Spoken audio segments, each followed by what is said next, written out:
that, we keep saying, and I obviously the White House too.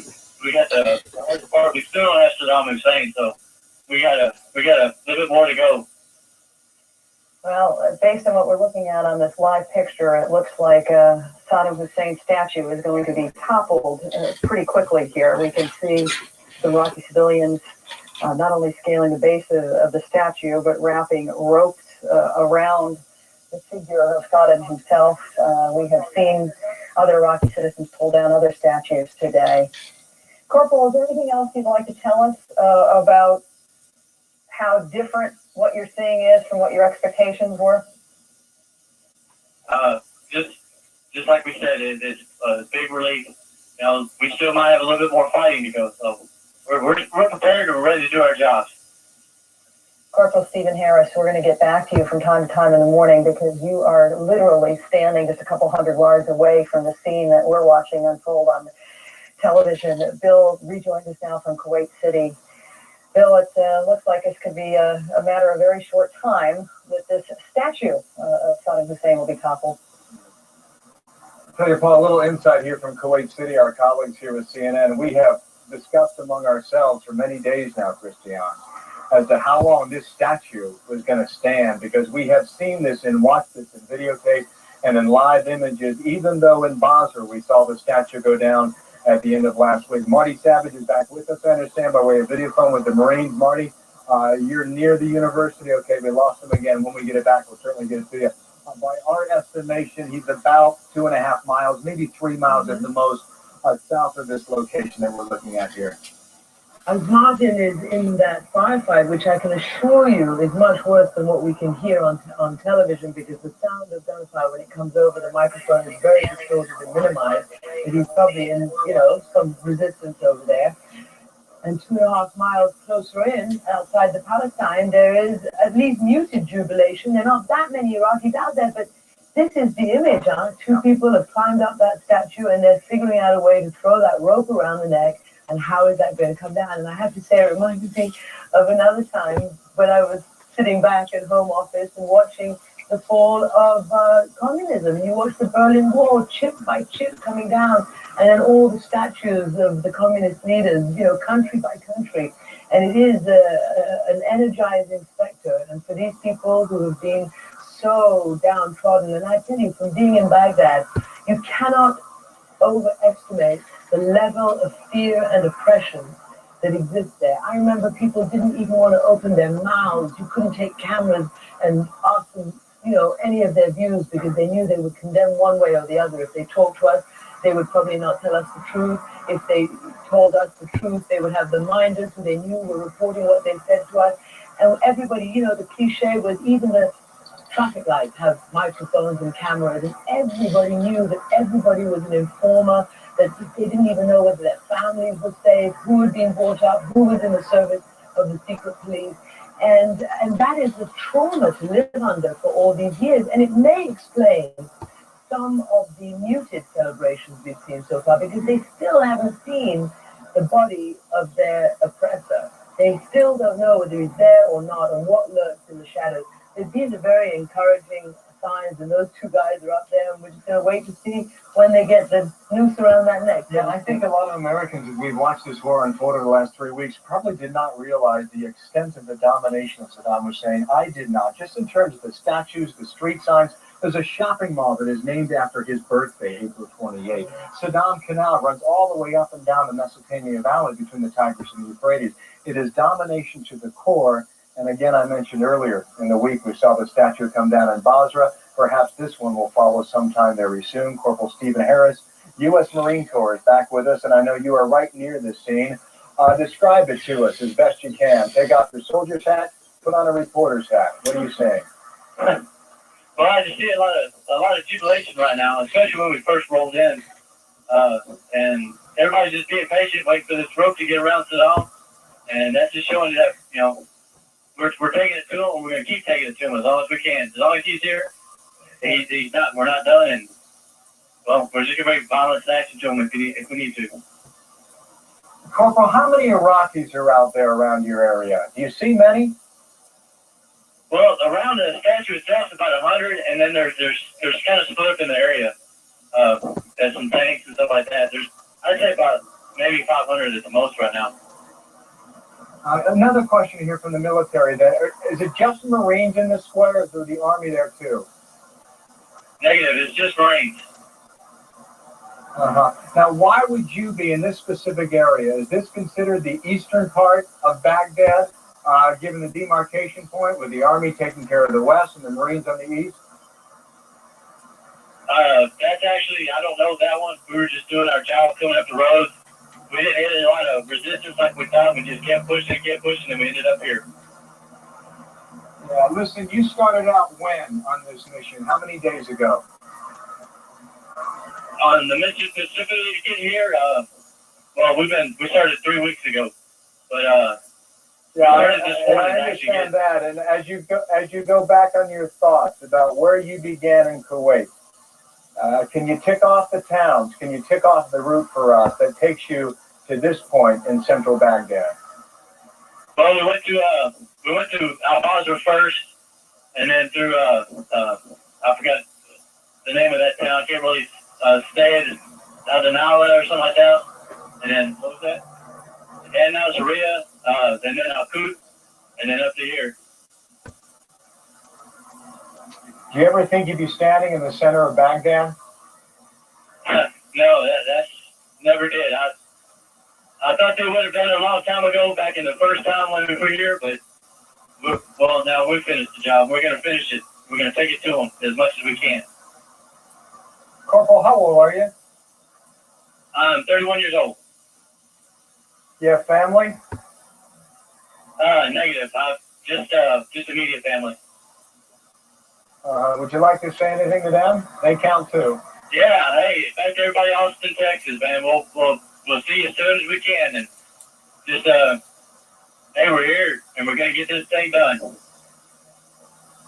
Thank you, Corporal, at Austin, Texas. Stephen Harris, U.S. Marine Corps. We'll talk again if you can hang with us in a moment. I think not quite sure what you're seeing back in the U.S., but what we are seeing here in Kuwait is the split screen, Christian, between this very celebratory moment in the center part of Baghdad and maybe 2.5 miles just to the south with the Marines and Marty Savage.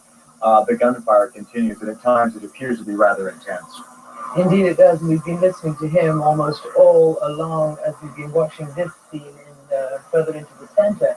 And I think you said it's about 2.5 miles distance, and it does point out how there are these pockets of resistance that we've been talking about for the last 3 weeks in various cities that have gone through, mostly unopposed, but with these elements of resistance that were always stronger than people had predicted in the beginning.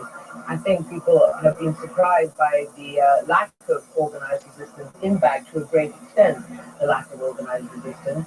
And people are wondering what happened to all the so-called Republican Guard, the Special Republican Guard, all the sort of much vaunted security apparatus that was supposed to surround Saddam Hussein. And where is he, and what is going to be his fate? Where are the government ministers? What happened to them? I think these are all questions that certainly the people want to know in Baghdad. And as we see, there are not that many people around Palestine Hotel and in the square right now. There are about 3 people, I think, who climbed up onto the pedestal of that statue and are doing a very difficult job of trying their best there. But on the other hand, we also saw, look, you can see what appears to be balls of fire on the small screen where Martin is. But at the same time, there are people also who are quite scared. You saw some live shots, live pictures coming out from another camera from inside the Palestine Hotel. There was a woman with her children, and this is still a delicate moment for them. It's not over. They don't know exactly what's happening. It's still in the balance to an extent. Corporal, if you're still with us, I'd like to know how much contact you've had so far with Iraqi people.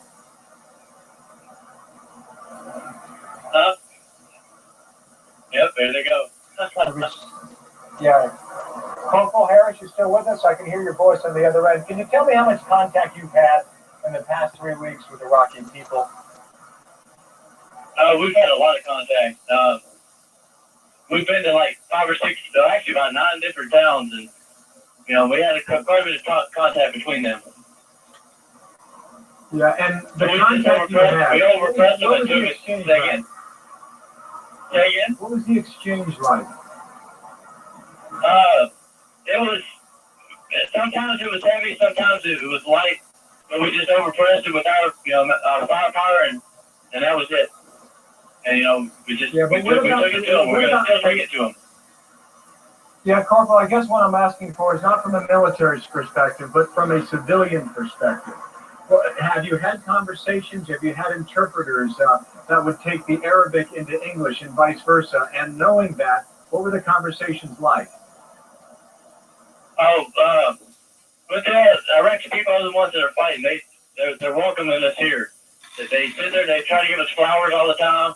Of course, we can't let them near us because of these suicide bombers that are still around. But they try to give us flowers. They want to kiss us and all that. I mean, they're really happy we're here.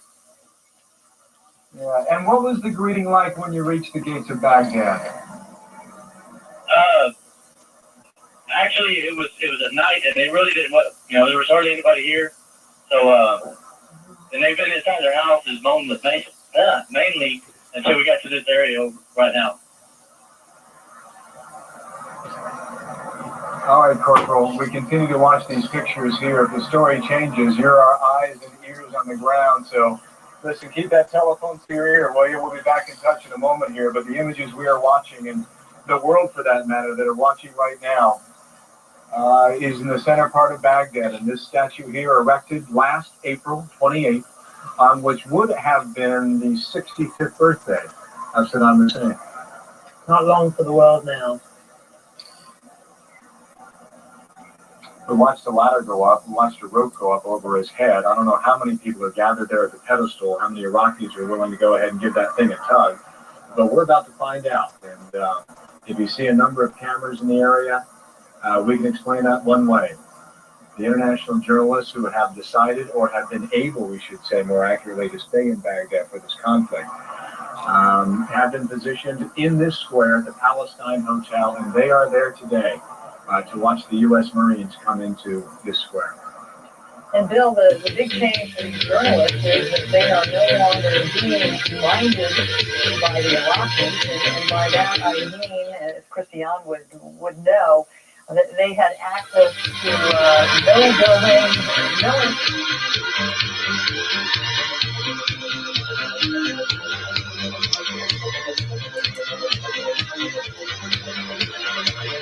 From the high desert in the great American Southwest, I bid you all good evening, good morning, good afternoon, wherever you may be in the cosmos along all these time zones, every one of which is covered one way or the other by this program, Coast to Coast AM. I'm Art Bell. It's the weekend, and I am honored to be with you. It really is an honor.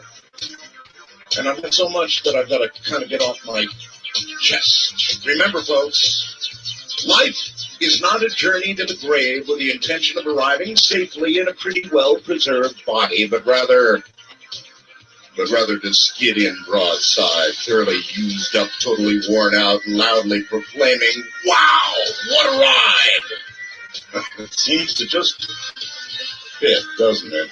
A lot of static on the handbands tonight across America, from Arizona, south of the border, on through the entire one half of the U.S., some pretty violent thunderstorms raging their way across the U.S. border. So there's a lot going on there tonight. Speaking of static, a couple of people I want to thank profusely. The radios that I use are made by a company called ICOM, and they've got headquarters up in Washington. And there's a technician up there who has been really, really good to me through the static discharge problem. His name is Bruce Weber. Yo, Bruce, thank you so very much. You and your company have provided this wonderful support for the radios that you sell. So thanks. That's a personal thanks. And also Industrial Communications Engineers Limited, who constructed a very special arrestor for me, actually designed and produced it and sent it to me in order to try and rein in the out-of-control voltage on my antenna, so I'm protected 6 ways from Sunday. But again, to both of you, thank you very much for all the help. There there's a lot. This is going to be it's going to be a really good night. We've got Ed Dames coming in the next hour, and a lot of what Ed has had to say has now started to pan out. None of it very good either. And we'll get to all of that. President Bush was told more than a month now, they say, before September 11th, that al-Qaeda had reached American shores, that they had a support system in place for its operatives, and that the FBI had, in fact, detected suspicious activity that might involve a hijacking plot. Now, to be fair to the president, and I really do think we need to be fair, I don't think there's any indication, or I haven't seen any, that they really knew what was going to happen. I haven't seen that. So I don't think they saw it coming. They saw trouble coming, clearly, but from what I've observed in the 9/11 hearing so far, they would not have known that that kind of air attack was going to occur. Hundreds of reinforcements joined fellow Marines besieging Fallujah on Saturday in Iraq, and the U.S. military said it would move to take the city if ceasefire talks fail. Now, this whole thing in Iraq over the last week is incredible. I mean, I saw on CNN a story in which, you remember when the statue of Saddam Hussein was torn down? Remember that?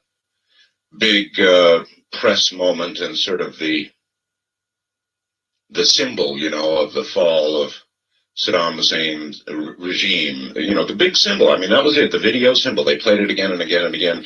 What they finally determined was that the crowd, while we thought they were shouting in support of America and shouting in support of the sudden freedom they had and all the rest of it, well, some were, but most of them were actually shouting the name of a cleric. That's what they found out. They went back and looked at the film, and it was determined that crowd really was shouting the name of a cleric. One of the clerics that now is, well, I don't know, it's the second or third, but I guess it'd be the third war, right, with Iraq? But, you know, they have arisen, and now we're fighting a fairly serious war there. I was not in favor of attacking Iraq before we did. Very much spoke out against it. I'm sure many of you will recall, but now we are there, and now we must win. And it looks like we've got more of a job on our hands than we originally thought we might. Insurgents who kidnapped an American civilian threatened in a videotaped release Saturday to kill and mutilate him unless U.S. forces withdraw from the city of Fallujah. Very unlikely, I would say. We're not going to withdraw. We're there, and now we have to win. We have to figure out how to win. And that's no small matter. A man I very much respect Harry Brown, who ran for the office of president as an independent, has issued a statement about the whole 9/11 thing. And basically, Harry is saying that, as usual in America, we are asking the wrong question. The wrong question. Our American president is saying that the reason this is being done to us is because, you know, these people hate our freedoms. They hate what we stand for. They hate the fact that we are a free people, America. Harry says that's wrong. And what he says deserves attention, I think. He quotes Charlie Reese, who said, "It is absurd to suppose that a human being sitting around suddenly stands up and says, 'Hey, you know, I hate freedom, so I think I'm going to go blow myself up.'" That deserves a little bit of thought. Harry instead, and I don't agree with him fully all the way through on this, but he feels that what we have done abroad, what America has done abroad, and we are a warlike people, you know. We are. In fact, perhaps increasingly so. We are a warlike people. We might as well face up to it. We say a lot of things, but we do, in fact, encircle the globe with our power and our influence and our military. And that's what we do. I've got so much to get on. And anyway, I just sort of wanted to pass kudos to Harry. Not that I agree with all of it. But I do agree that perhaps we're asking ourselves the wrong question. Because it wouldn't have so much to do with somebody hating our freedoms as it might have to do with what we have done around the world. And I think, agree or disagree, fan or not fan of the administration, or really every American administration, because we've always pretty much been the same. Let's face it, we are a warlike people. We've been in a lot of wars. That's just the way it is. And so what we have done around the world, to some degree, Harry is suggesting, is now coming back to haunt us. And it's not that people, as the quote said, just get up one morning and decide to kill themselves because they're objecting to Americans' freedom, but rather what we have done around the world. Worth a little bit of thought, I would say.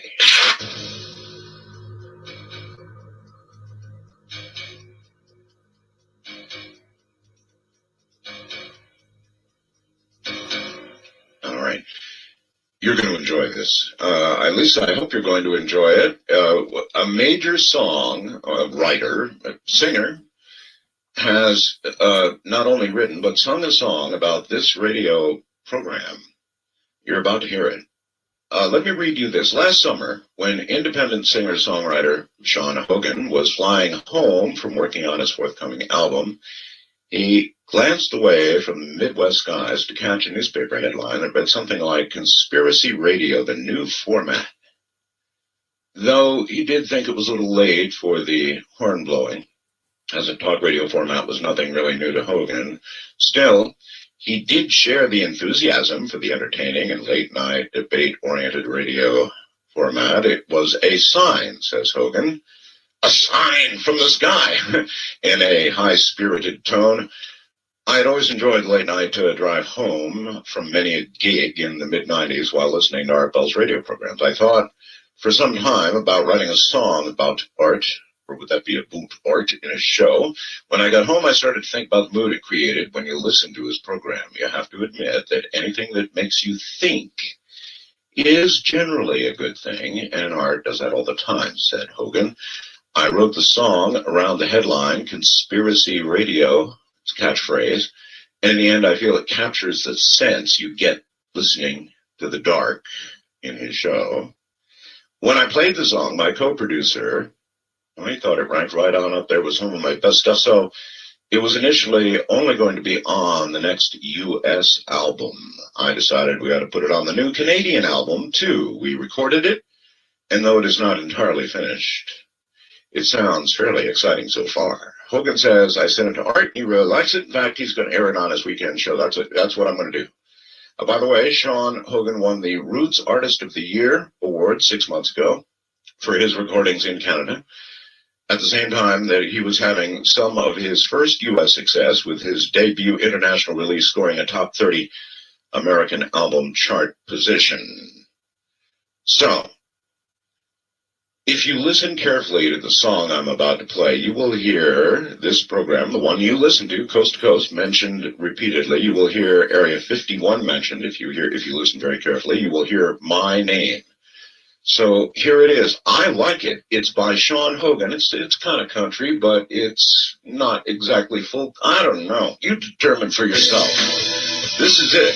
It's called Conspiracy Radio, and once again, it's by John Hogan.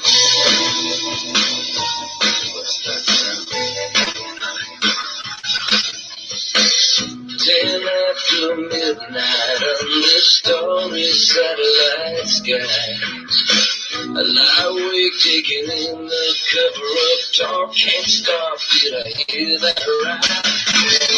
Conversations, people that real life and all their experts running the world, things are falling apart. To the average Joe, maybe hard to tell. I was not close. Yeah, the truth is out there. Ask our better. We are 51. Yeah, they are lazy. We're gonna big ties, rolls and lies. The control conspiracy.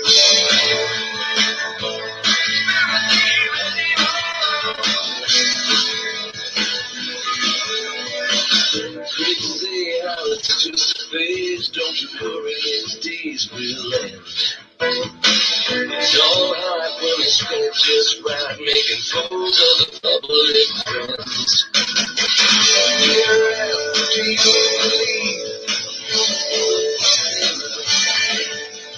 Who can take the media slang? Riding on the wall, is it wrong, is it right? To the average Joe, maybe hard to tell. Cause the truth is out there has come to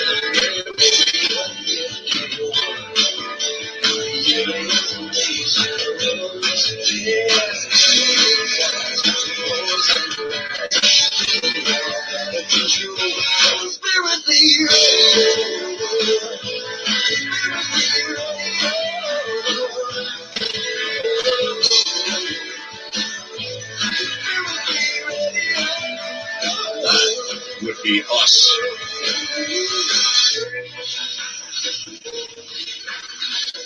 This thing is actually pretty cool.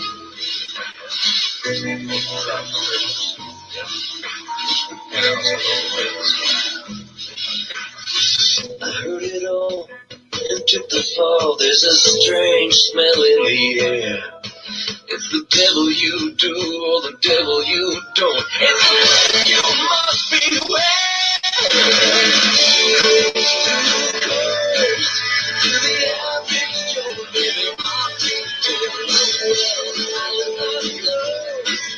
the truth is out there.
That's it. It was very close to some of the pretty cool. Should be snowing, I believe, some. You know, it was very close. Anyway, that's Sean Hogan and Conspiracy Radio. Lakeman that just gave us some parallels to history where we could see this scene of jubilation of Iraqi civilians feeling a sense of liberation with not being sure Saddam Hussein is gone, but clearly the regime being gone at this hour by all accounts. And contrasting that with this pocket about this program, and I thought not bad at all. Congratulations, Sean. And everybody's going to say, "Oh, where can I get it?" Well, on his album, I guess. Now, we're going to have, after the break, at the top of the hour, Ed Dames is much heated, much loved, but always listen to Major Ed Dames, Dr. Doom, otherwise known as Dr. Doom. Clearly, one of his predictions has now come true. Well, more than one. The article is entitled "The Day the Sun Nearly Shut Down Earth." Comes from London, the News and Cities section. A wave of massive explosions which erupted from the sun's surface, you may recall it, actually came close to shutting our butts down. The solar flare last November, you remember that one? I was jumping up and down about it. The monster that they couldn't even measure. Well, now turns out, you may know, it was actually twice as big as the previous recorded biggest. So violent that satellite detectors couldn't figure out how big it was because they'd all went off scale. Totally off scale. Now turns out it might have been as big as an X-48 with the the equivalent of 5,000 suns all at once. we had an aurora, but it was aimed away at from Earth. A shot, you might call it, over the bow. I mean, clearly this is one of Ed's predictions, and clearly this is a shot across the bow. A shot across the bow, of course, doesn't actually hit the ship. It's intended as a warning. Ed Ames said there would be a shot across the bow by the sun. Clearly, this qualifies. In fact, let's see, what does it say? An accompanying aurora was in fact seen in the skies over southern England. At the time, one scientist described the power of the flare as being greater than, quote, every nuclear warhead being detonated at once, end quote. So if that's not a shot across the bow, then I don't know what it is. And the answer is it is a shot across the bow. And then on to another one of Ed's predictions with regard, I believe, to the first nuclear weapon that's going to be used in anger. Well, guess what? It was in all the headlines. I got it from Matt Drudge. The headline is, North Korea says standoff with U.S. at, quote, brink of nuclear war, end quote. North Korea said Friday the standoff over its atomic ambitions was on the brink of nuclear war as U.S. Vice President Dick Cheney headed to the region for talks with key Asian allies. The Stalinist State's official news agency accused Washington of driving the military situation on the Korean Peninsula, quote, to the brink of nuclear war, with plans for a preemptive strike on North Korea. Whew. Now, the North Koreans are famous, of course, for blustering around hither and yon. Very, very famous for that. And they frequently say things like this, but I'll tell you something. When you consider what we did to and are doing to Iraq, and our major motive for doing so, of course, was their possible weapons of mass destruction. So if that really was the motivation, then we obviously had much more motivation to attack Korea, didn't we? Because Korea has nuclear weapons. Korea has lots and lots of nuclear weapons. Well, I guess I should qualify that. Not like Russia, but how many do you need? And we're one to go off. They also, by the way, have the means to deliver it possibly to as far as the U.S. West Coast. And would they do something like that? Yes, they're crazy. The North Korean regime is clearly crazy. And I mean crazy in the truest sense of crazy. They are whacked out. They're whack jobs. And they may be fully capable of suicidal moves. Of course, if we were to be, if a nuclear weapon went off on the West Coast somewhere, we would obliterate the nation of North Korea would cease to exist. And I can't imagine they would doubt for 1 second, but that we would literally obliterate their country. Anyway, my point is that with regard to two predictions Ed has made, one has already happened. That X-48, no question about what it was. It was a shot across the bow. And with respect to North Korea, well, there's not very much question about that one either, because when you look at a headline like this, you know that something awful can't be far away. This bumper music was done by Jim Watkins to celebrate the great Dean Scream. Listen carefully.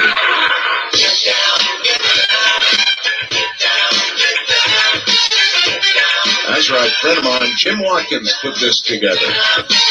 Listen carefully.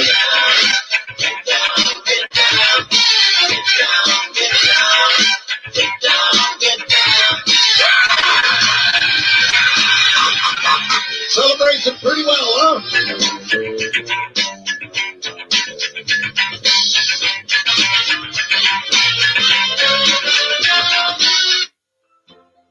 Five.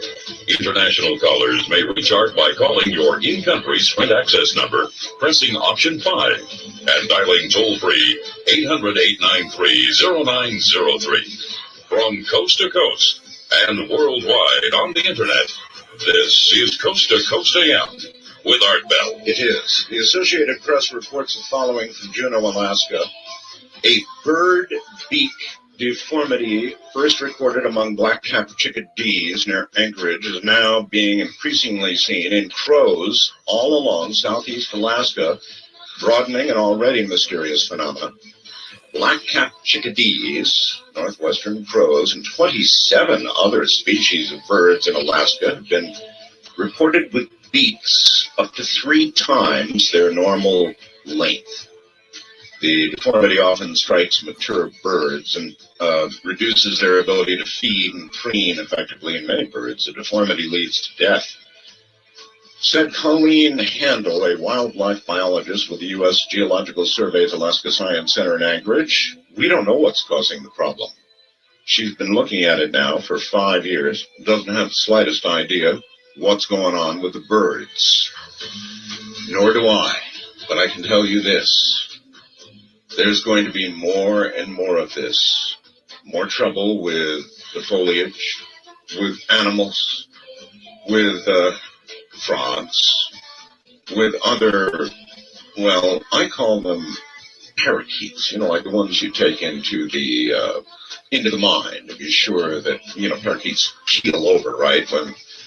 When the air is too noxious for humans to breathe, and they give us a little warning. So what you're hearing right now is like the noise coming from a parakeet.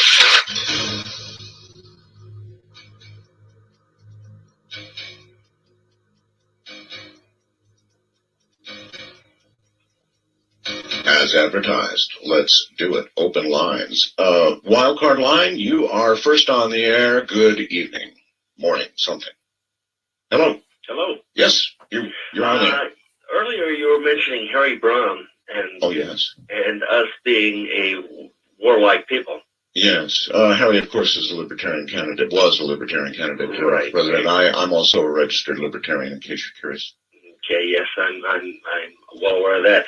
What my question is, I mean, can you mention, or can Harry Brown, or can anybody come up with a culture or a nation state or anything, any group of people that has not been a warlike people?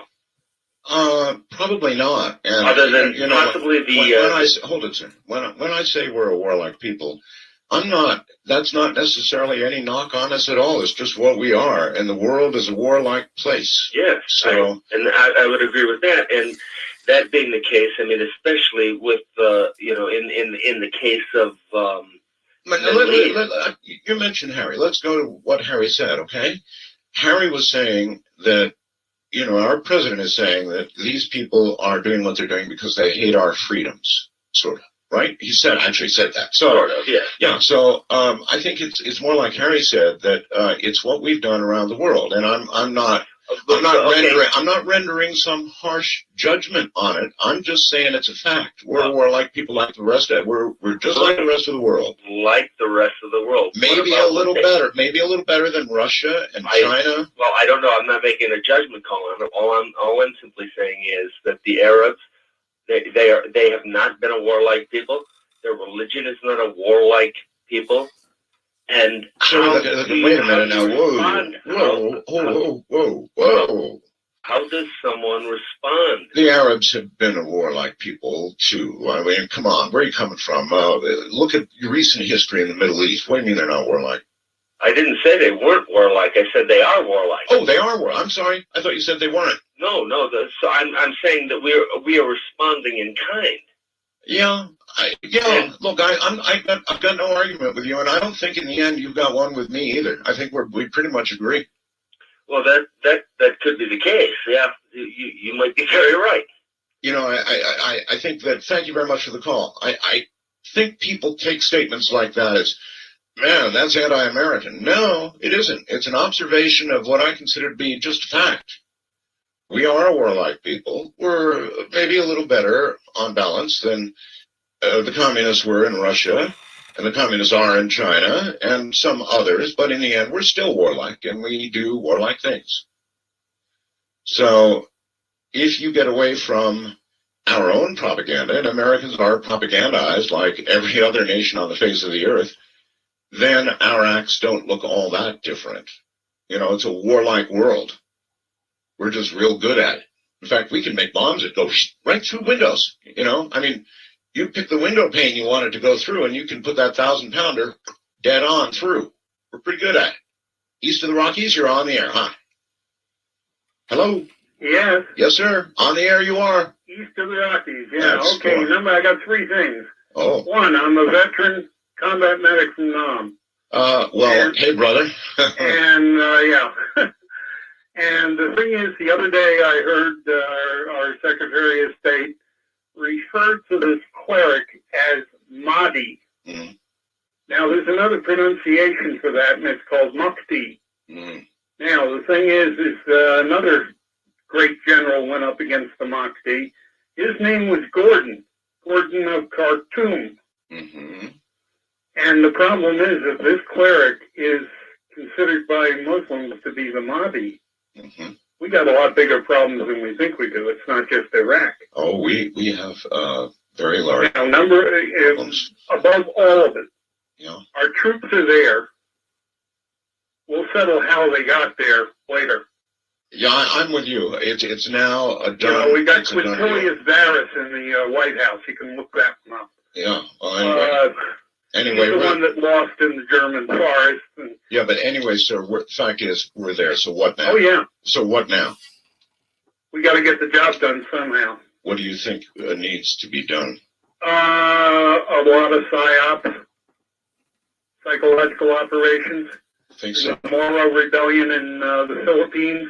In order to interrogate the Muslims, they wrapped them in pigskins, which meant they couldn't go to heaven. You know, I know the theory. You know, I would recommend that any of you who would like to give this some thought and email me, I'd appreciate it. I'm easy to email, artbell@mindspring.com or artbell@aol.com. And instead of arguing about how we got there, because that's now an accomplished fact, we're in Iraq, and we're presently having one hell of a time of it. The question is, where do we go from here, and what, if anything, is the exit strategy with regard to Iraq? Nobody wants to be remembered as losing another war, right? We are perceived as having lost the Vietnam War because we turned tails and we got out of there. If we were to do that with Iraq, it would be perceived that we lost. We're not going to do that. I mean, it's clear to me we're not going to do that. So what should the strategy be, number one? And number two, how do you foresee an exit to it? Where down the line is there any way for us to get out or get it sufficiently under control that we can get the oil, which is probably why we went there in the first place? West of the Rockies, you're on the air. Hi. Hi, Art Bell. Hello. It's nice to talk to you again, and I'm glad that you got over your back problems. I was just diagnosed with. It's called losing weight. Oh, yeah. Degenerative disc disease. But my question for you, I would have emailed, but I don't have a computer, but you used to play a song by Lorena McKenna as bumper music, and it used to be a theme song for a show series that was on a short time. Do you remember what the title of that might have been? No, you're missing it. It's not Lorena McKenna. You're talking about the one I played at the bottom of the hour, right? No. You haven't played this one it's been like maybe a year ago. You used to play it quite often. Now you have me confused. I've got quite a bit by Lorena McKenna, but nothing that I am aware of that was connected with a TV show. The only one I play that was connected with a TV show was Boomba by Matisse, and that was... yeah, no, that's the one you just did. No, this is Lorena. Okay. Thank you anyway. I'm very sorry I couldn't help. Maybe I'll think of it later. International line, you're on the air. Hello. Hello? Hi. Hi, Art. Where are you? I am in Winnipeg, Manitoba, Canada. Winnipeg. All Right in the right. middle. Good to have you. What's up? Well, I woke up this morning with quite a start. Like, I don't want to scare you or anything, but it has to do with you. It was a bit of a premonition. Oh. I woke up, I usually fall asleep listening to it every night, and I woke up this morning and I heard the strangest thing, and my heart started racing. I sat there and listened for a whole hour for the news to come around again to make sure I hadn't heard something wrong. But I didn't hear it again all day, and I figured it would have been huge news. What was it? As it was when you retired, but there was a gun battle, and you were killed in a gun battle. I was. Yes, and it specifically was one where it just said you were killed in a gun battle in which your son was injured, and there is a news story that has been circulating about the Al Qaeda guy who was Canadian, and his sons were, and they were in Afghanistan, and he was shot and he was killed, and his son was paralyzed, and he just came back to Canada because they have a one-time only thing where they can use where they can come back to Canada. So we have a right to return, no matter who you are or who you're connected with. But that gave me quite a fright today, and I was just nervous. I listened to the radio all day, and when you finally came on at 12, I just had a huge sigh of relief, and I don't know whether that was just... Well, imagine how relieved I am. All right, sir. Thank you very much. Take care. No gun battles. One never knows. First time caller line, you're on the air. Hello. Hello, is this Art? That would be me. Yes, sir. This is Rich from Tomball, Texas. On a cell phone, right? Yeah, yes, sir. Okay, extinguish your radio. I turned it down low, but No, turn it off. All the way off. How's that? All the way off. There you go. Completely off. Yes, indeed. All right, so what's up? Okay. This bumper music that you play. Well, yes. I would like to know the person that sings you. A few nights ago, you played this song. It's called "Over the Rainbow." Oh no, that wasn't me, and so I'm not going to be able to help you out. That would have been George. And what you want to do is call during the week, sir, and speak with one of the producers, and they will be able to tell you all about it. I don't play that, so I'm sorry I can't help you. East or Wildcard Line, you're on the air. Hello. Hello, Arvell. Yeah, howdy. I'm in a dark Houston, Texas, and in a candlelight. Anyway, two things. One. I want to ask a little bit about that. You say you're in candlelight. Is that because you don't have lights? That's correct. Is that because of the storms? Very, very, very severe storm, correct. Let me tell you, it has been. I was watching the lightning map, and across half of the United States, between the U.S. and Mexico, there must be some awful stuff going on. What was it like there? Well, we had two tornadoes within about a quarter mile of my house in Southwest Houston, and on the radio, on the Doppler, on the television, yes, the whole screen was just purple. Yeah. Oh, I know. You know what I mean? Yes, I do. And greenish purple lightning. I know exactly what you mean. I looked at it when, oh my God, somebody down there is getting slammed. Oh boy, it is. It was.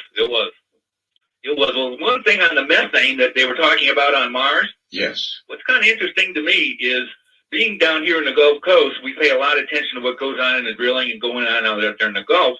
You know, they found a lot of methane down there in the bottom of the Gulf, which is very, very deep canyons, which resembles a lot, like they say, the surface of Mars. Yeah. And there are these little snake-like worms that they call that live down there.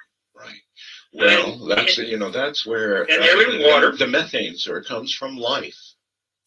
Comes from life. And I just, on a secondary thought, you know, a long time ago, you know, you can go with religious or whatever. You know, what if the planets got reconfigured by a blast of a star, and let's say instead of Earth, Mars, and Venus, it was Mars and then Earth? Well, what if the life on Mars, if it is there, even if it's not this worm or whatever it could be, gets re-implanted by us going back to Mars? I wonder if that would accelerate it. There are all kinds of interesting possibilities. I mean, we just finished saying, other than the two rovers that we most recently sent to Mars, everything previous to that was not sterilized. Therefore, there could have been microbes all over the probes that we landed on Mars. And when and if we do finally establish, without question, there is life on Mars, we are not going to know if it's life that was native to Mars or, in fact, put there by us. That's one big problem. And then, as was pointed out by, I guess, last week, and this caller didn't exactly point out, but it's the same thing. We're sending a probe right now to recover the leavings of a comet. In other words, comets were once thought to have perhaps even seeded life. So we're going and we're getting comet dust and eventually Mars dirt and dust and organisms, and we're going to bring them back. And you've got to wonder how good an idea that would be. East of the Rockies, you're on the air. Hello. Oh, okay. I'm on now? Yes, you are. Oh, listen, Art, I got something to say. You know, you guys, sometimes, I love you. I love your show and everything. Sometimes you guys, you know, you talk about the Iraqis hating us. And we know since the Shah of Iran and all through the Middle East, the things this country has done, I mean, you really can't blame them. Sometimes, well, look, there are legitimate reasons for different peoples around the world to hate what we've done. I guess that's the point that Harry was trying to make. We have done a lot around the world. Oh, man. Right? There's no arguing that. You can make it look better because we're America, and I guess we try to do a notch or two better, but hey, basically, we're doing the same thing. We're at war. Right, but listen, sometimes it's scary. To say we're warlike and that we're wrong, that is the most pro-American thing that you can say, because we got to express our opinions. And what we're doing in Iraq is not insane. I'm sure it's a reason, but sometimes you talk about warlike as if it's okay. No, it's not okay. No, it's not okay. I'm not saying it's okay. And sometimes you can come across. No, I don't mean it to come across that way at all. What I personally feel, I'm separating from what I observe. And what I observe is that we're a warlike people like the rest of the world. We're not any different, maybe a little better in some ways, but not in any big ways. We're still out there at war and killing people. Okay, in the case of North Korea, if I was North Koreans and the United States was parading around with, what we're doing in Iraq, I would turn my nuclear electricity over to making weapons too, because the United States willy-nilly almost, you go into another country. Basically, we took over, Iraq took over a country, basically because of whatever. But how can we tell another country that we should be the only ones with nuclear weapons? Because that's what we are. We are, after all, interested in our own welfare, aren't we? And do you have to apologize for that? I don't think so. You don't have to apologize for being interested in your own welfare. And no, we don't want those crazy bastards in North Korea to have nuclear weapons. I don't either. Do you? They are crazy. Go and do a little reading about North Korea. So I'm not going to apologize for acting in our own best interest, although I might argue a bit about what our own best interest is. I'm not sure that at the time we invaded Iraq, that we were invading the country that was really threatening us. Didn't turn out to have weapons of mass destruction, but Korea does have them. North Korea not only has them, but they're threatening to use them. So if the measurement was our own self-interest, what America best does to protect herself and her people and her borders, then probably attacking North Korea would have been a better bet. Wouldn't you think? Let's see, on one hand, we've got a country like Iraq, which we thought might have something, and on the other hand, we've got a country like North Korea that says we do have something. We know they've got nuclear weapons. Moreover, they're stating they're going to use them on us. They've talked about attacking California with a nuclear weapon. So I'm not an apologist for a nation like ours that protects its own. That's what we have to do. I'm simply saying that weighing everything together, and that's what I'm trying to do here, we'd have been better off attacking North Korea, taking the damn things away from them before they do use them on us. Well, that's an interesting start, all right, to an hour coming up. Actually, the next 3 hours coming up with Major Ed Dames. Now, Major Dames has hit a few recently, really big ones, like that shot across the bow thing. I'll read that story again. There's no question about it. That was it.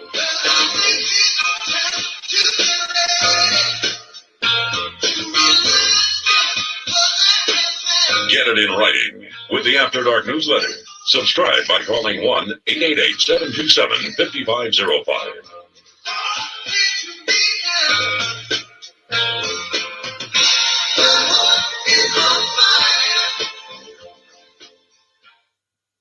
What do Mel Gibson and the Coral Cat?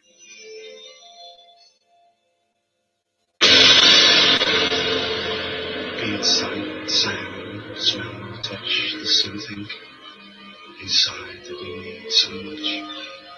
The sight of the touch, or the scent of the sound, or the strength of an arm's deep in the ground. The one in the flannels to be covered and then to burst up through tarmac to the sun again, or to fly to the sun without burning a wing, to lie in a meadow and hear the grass sing, and all these things in our memory stored, from the Easter to come.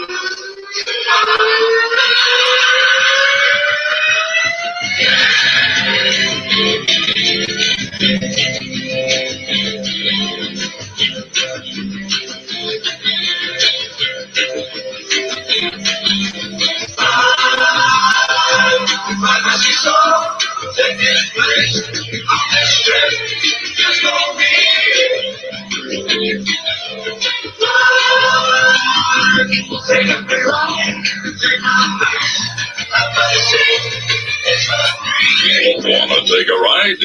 To talk with Art Bell, call the wildcard line at area code 775-727-1295.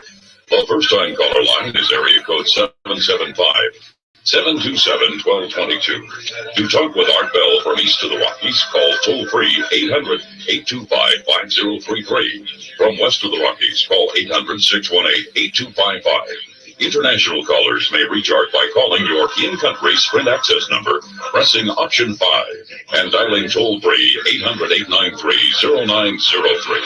From coast to coast and worldwide on the internet, this is Coast to Coast AM with Art Bell. Ah, the inevitability of it all. Larry of Los Angeles, California, tenderly writes, let's all just agree to hate America, Art, get it over with, huh? Odd how all the calls reflect one viewpoint. Who screens them? Okay, an hour of push bashing is the whole program to go this way. Oh, Larry, you're so full of methane. How could you possibly, and yet I knew they would, have interpreted my remarks as anti-American? They're not. I love America. I've been all around the world, Larry. This is the best nation on the face of the earth. You have more relative freedom here than you do anywhere else in the world. You have more of an ability to express your point of view than anywhere else in the world. It's the best country in the world by far. So I never said that. And as far as screening calls, no one screens them. I just pick them up. Had you called, Larry, you would have known that. I never screen calls. And as for an hour of push bashing, no, indeed not. Wrong again, Larry. Wasn't that at all. I said we're a warlike people. America is a warlike nation. And that just makes us like the rest of the world. That's all. That's not a bash. In fact, we do what's in our best interest. And I was arguing that in our best interest, we would have or should have perhaps, based on reality, attacked Korea, not Iraq, Larry. 100-557-4627.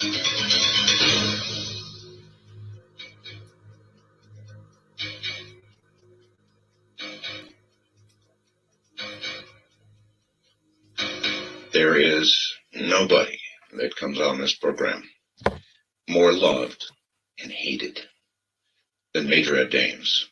Major Dames is the world's foremost remote viewing teacher. Edward A. Dames, Major U.S. Army, retired now, is a decorated military intelligence officer, an original member of the U.S. Army prototype remote viewing training program, served as the training and operations officer for the Defense Intelligence Agency's Psychic Intelligence, or PSIINT, collection unit, and currently serves as executive director for the Matrix Intelligence Agency, a private consulting group. Ed is a technical consultant for the feature film Suspect Zero, plays the role of an FBI remote viewing instructor in the movie as well. As I said, there's nobody more loved nor hated on this program than Ed Dames. He's been appearing with me for years. And two of the things that we discussed earlier tonight, the North Korean brink of nuclear war headline, and of course the day from London, the day the sun nearly shut down the earth. It happened in November.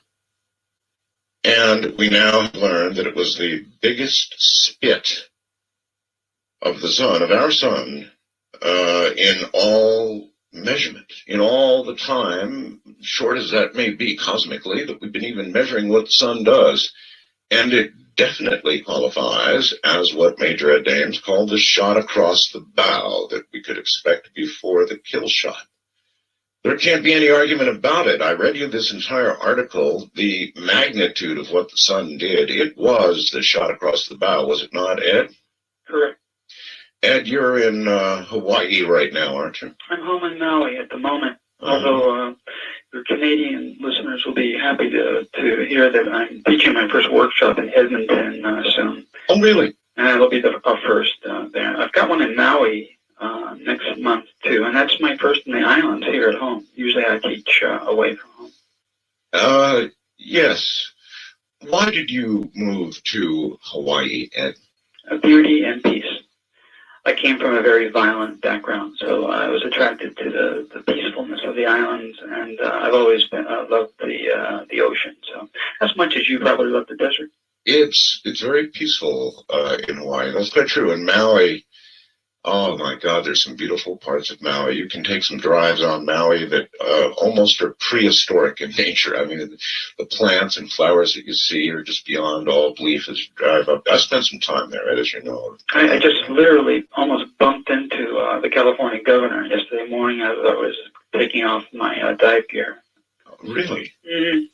So lots of people come here for a break. And what was the governor doing there? Scrolling. Yes.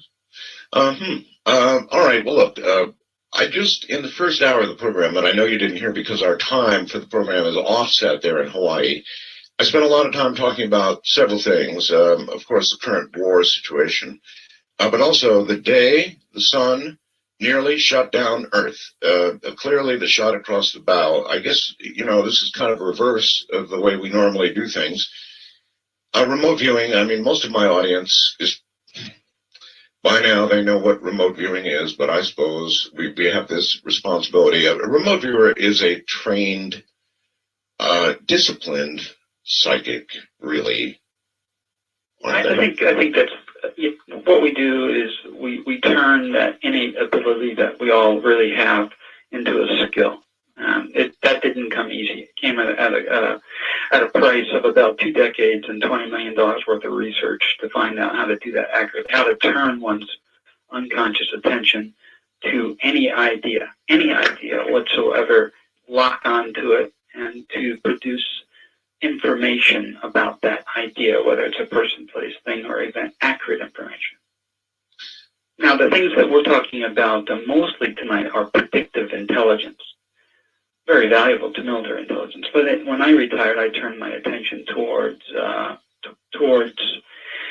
civilian scenarios rather than military. Well, you sure did. You actually turned your attention toward things that a lot of the general public really does want to know about. And so, you're very different than most of the other remote viewers. And I think I've interviewed just about every single one of them, Ed, and they all mention you, and they all, nobody really has a bad word to say about you, by the way, Ed. The other remote viewers are generally quite respectful. Most of them work for me, either in the military or in the civilian capacity, or both. Mm-hmm. But what I deal with are things that I think are important because these events, the kinds of events that we've been talking about on your show for 7.5 years, and will again tonight, are going to take the most human life. These are the events that will kill the most people. And therefore, I feel almost responsible, I suppose that's an apropos word, to get the word out just in terms of warning. Take it or leave it. But these particular, and I'll set the stage for this momentarily, these things are going to kill a lot of us.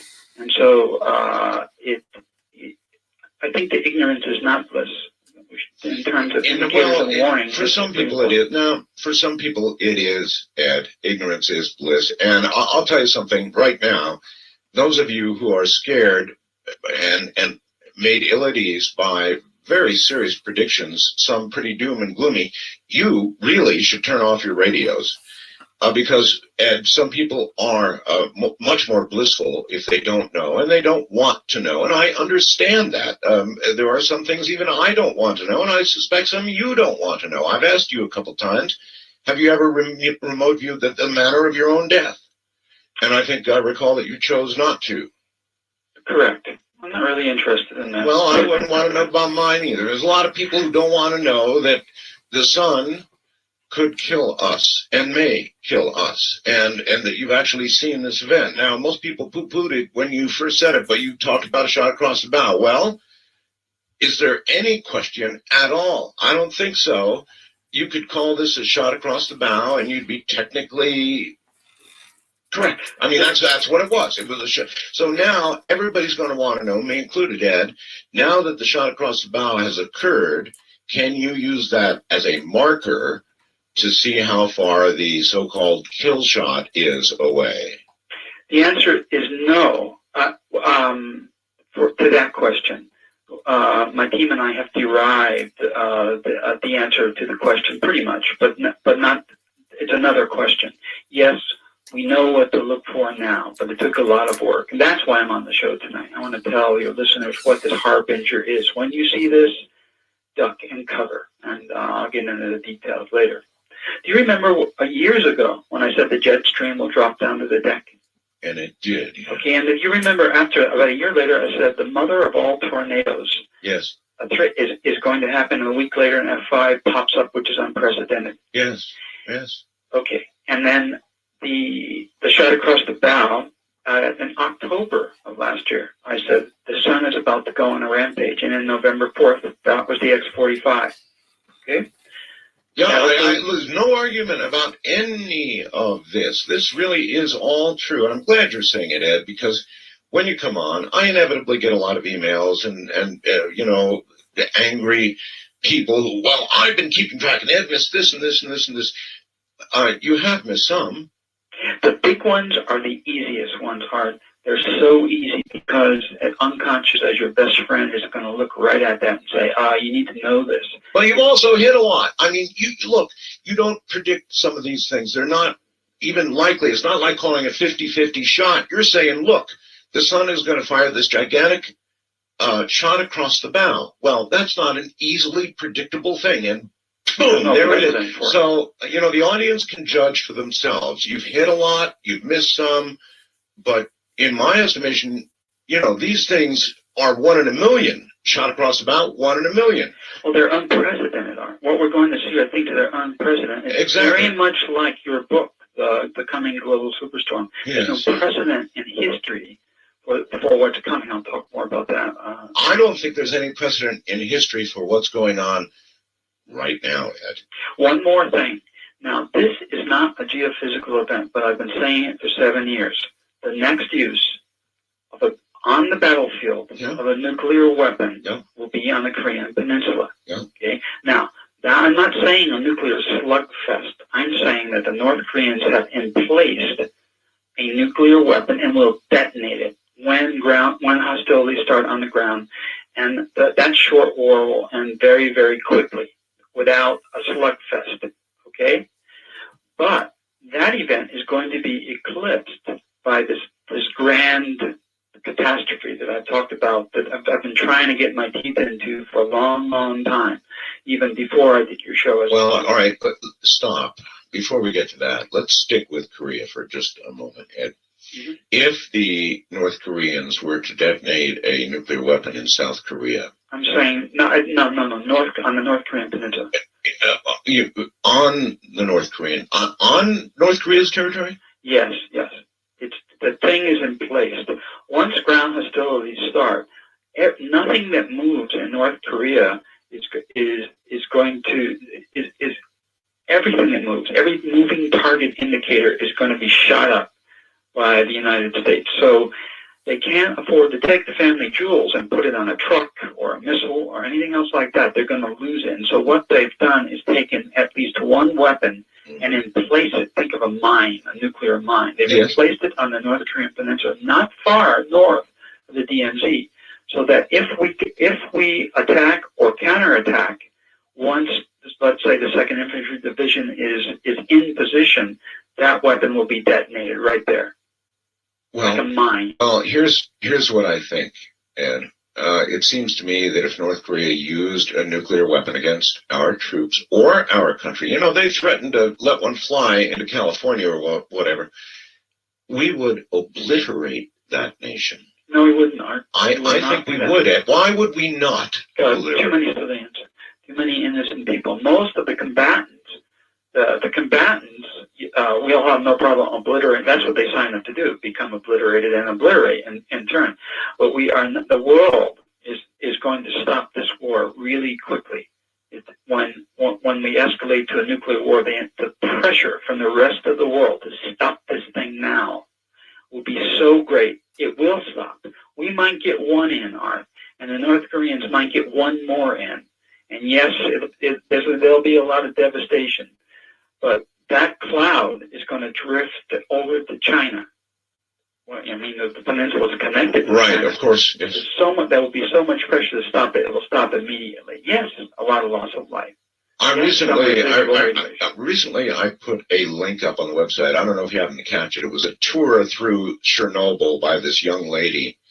It was great. You saw it. Oh, good. It was incredible. It was incredible. And to imagine somebody intentionally letting off, I mean, it's just unthinkable. And yet, you're dealing with a madman in an insane environment. So. Yes, they're crazy, aren't they? In their own way. They're afraid. That's a good target for you, Ed. We keep saying that the North Koreans are crazy. Is it possible for you to take on as a remote viewing task, finding out if, and I don't know how you would do this with remote viewing, if the top leadership of North Korea really is suicidally crazy? Well, in terms of military intelligence, what I would be looking at would be intent. Intent is always very, very valuable. Yes. As a tool. So I wouldn't care whether someone's crazy or not. I would want to see what the intent is. Oh, so you can look at intent. Oh, absolutely. And and how do you? I mean, that's reading a mind, right? Correct. It is. Yeah. So how do you do that with remote viewing? I mean, normally you sit at a desk and you draw an object of your attention or something. How do you convey intent? There are a number of different ways that we could talk. For instance, if I used you as a target, which I would never do for ethical reasons, it would be Art Bell, and then I would qualify that with deep mind, and then I would qualify that with a time qualifier, present time. And I'd go into your deep mind, present time, and then I could use any variations on that theme. Each one of those remote viewing sessions would take at least an hour. So I could look at what's uppermost in your mind at this moment. Really? I could look at things that are... Okay, here's what I'm trying to understand, Ed. Mm-hmm. How would a thought, which you'd be looking for an intent on my part, how would that manifest itself? I mean, normally you're as I say, you're drawing an object or a bridge, or that's the typical remote viewing stuff when you want to prove remote viewing works. But when you're in somebody's head, that's a whole different... No, actually, it's all the same. It's all information. Let's say that you hated someone, and that's uppermost in your mind. You told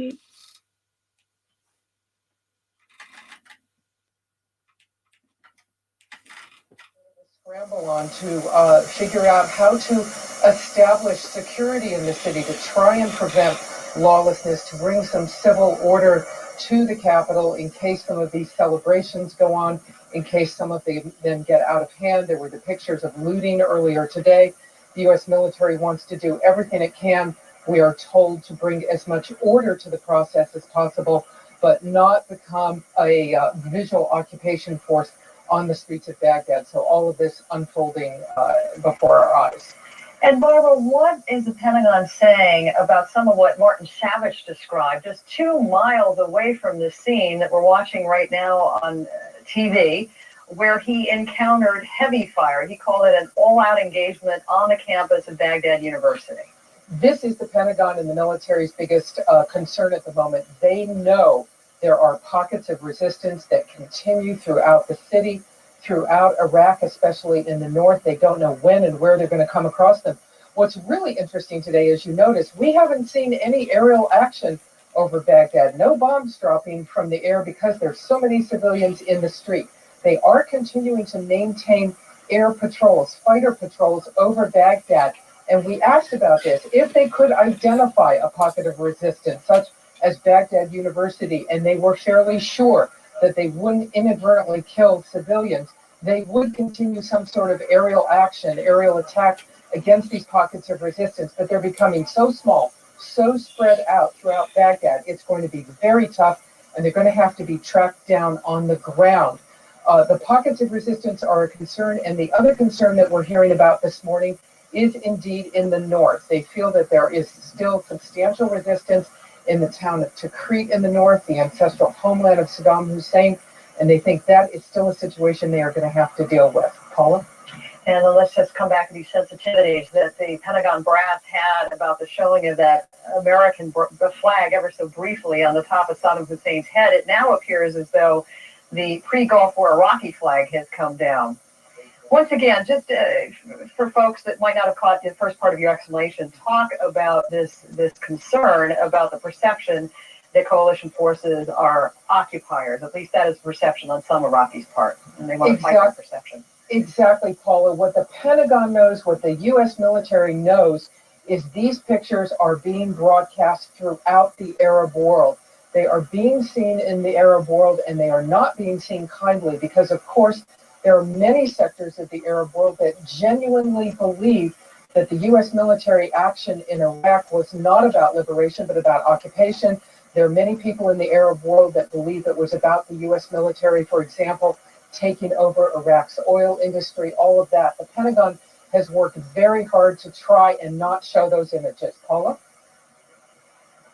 Barbara Starr, we're going to break away from you to catch up with Simon Robinson, who is standing by in the square where it looks like this statue is ready to go. Simon?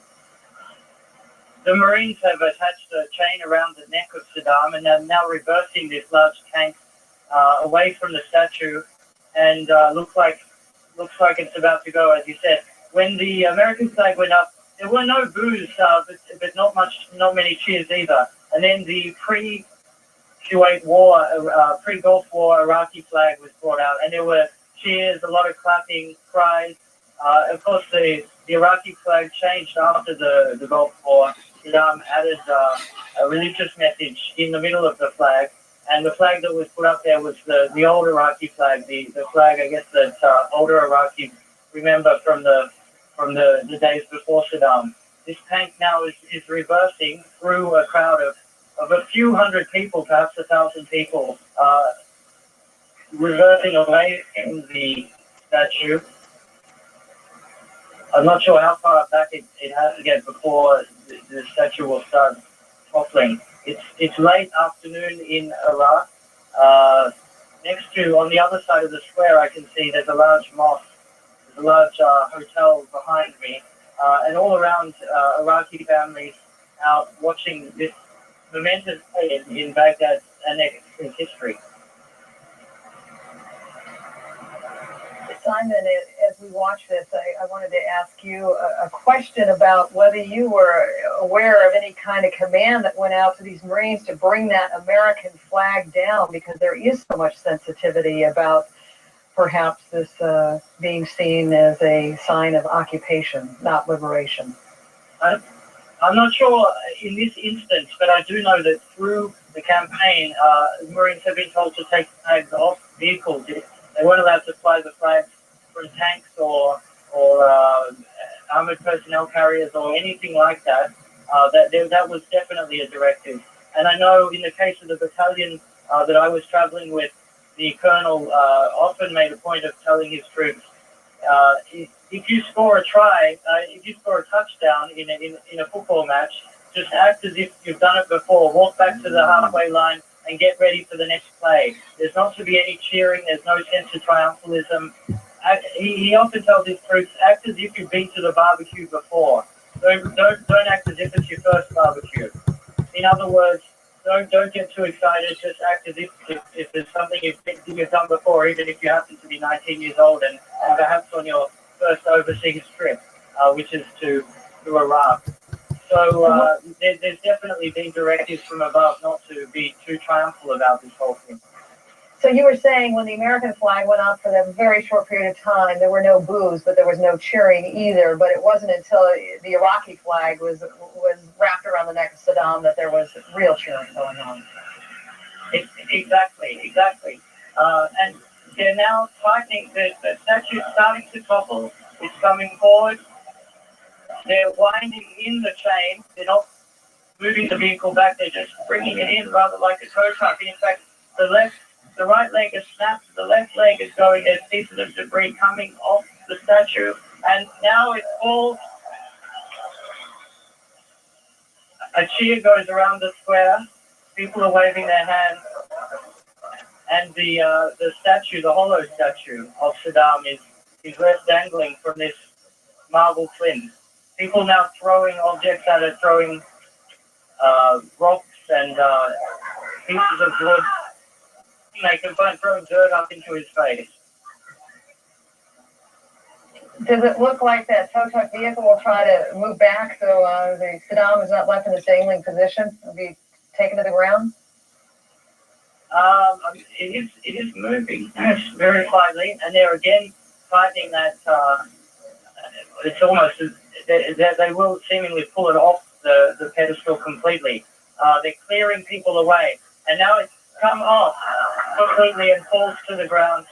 More cheers go up, and people are now on the statue of Saddam, dancing up and down. People are rushing to the square to in fact jump on the statue of Saddam. Mostly there are men in there. The women and children seem to be standing back.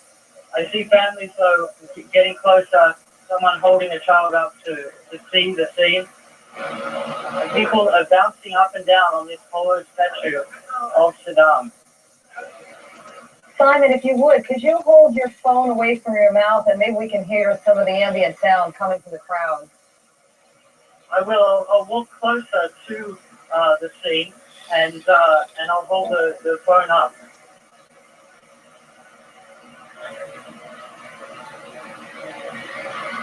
I'm now nearly at the scene. The sound of the tank might drown out some of the cheers, but I'll hold the phone up.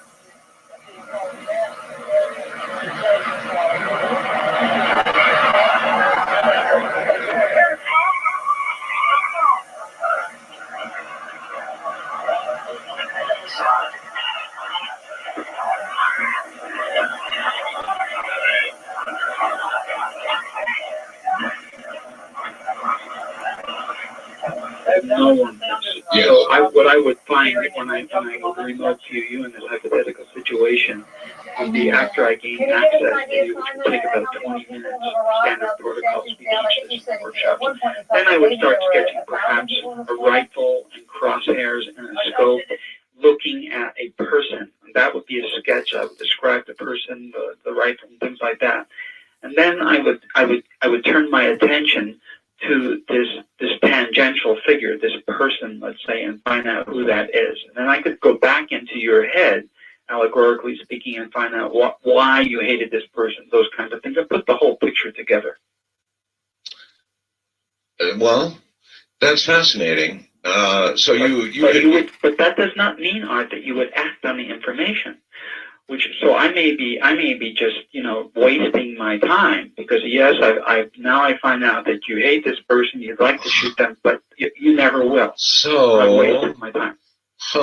So a very strong emotion or feeling on my part might not translate to reality, and so correct. You could come back with a report that the North Koreans hate our guts, that the North Koreans are, but what about this suicidal aspect? In other words, the only people crazy enough to start a nuclear war, since mutual assured destruction always did work except with people who are truly out of their minds and suicidal, you could determine, could you not, if the leadership there has suicidal tendencies? I wouldn't. I want to look at the actual physical phenomenon, the physicality, the real world, the material world aspect of this. And in this case, the event itself is a fait accompli. It's so big in terms of scale, but it's actually minor. I'll talk about that momentarily. It's actually small in terms of the solar kill shot. Well, we've got to take things one thing at a time. And a nuclear detonation on the Korean Peninsula is not a small Art, how will it affect your life right there in Pahrump? I dare say that things aren't going to change much for you. Hold tight, Ed. We're at the bottom of the hour, and we'll be right back.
To talk with Art Bell, call the wildcard line at area code 775-727-1295.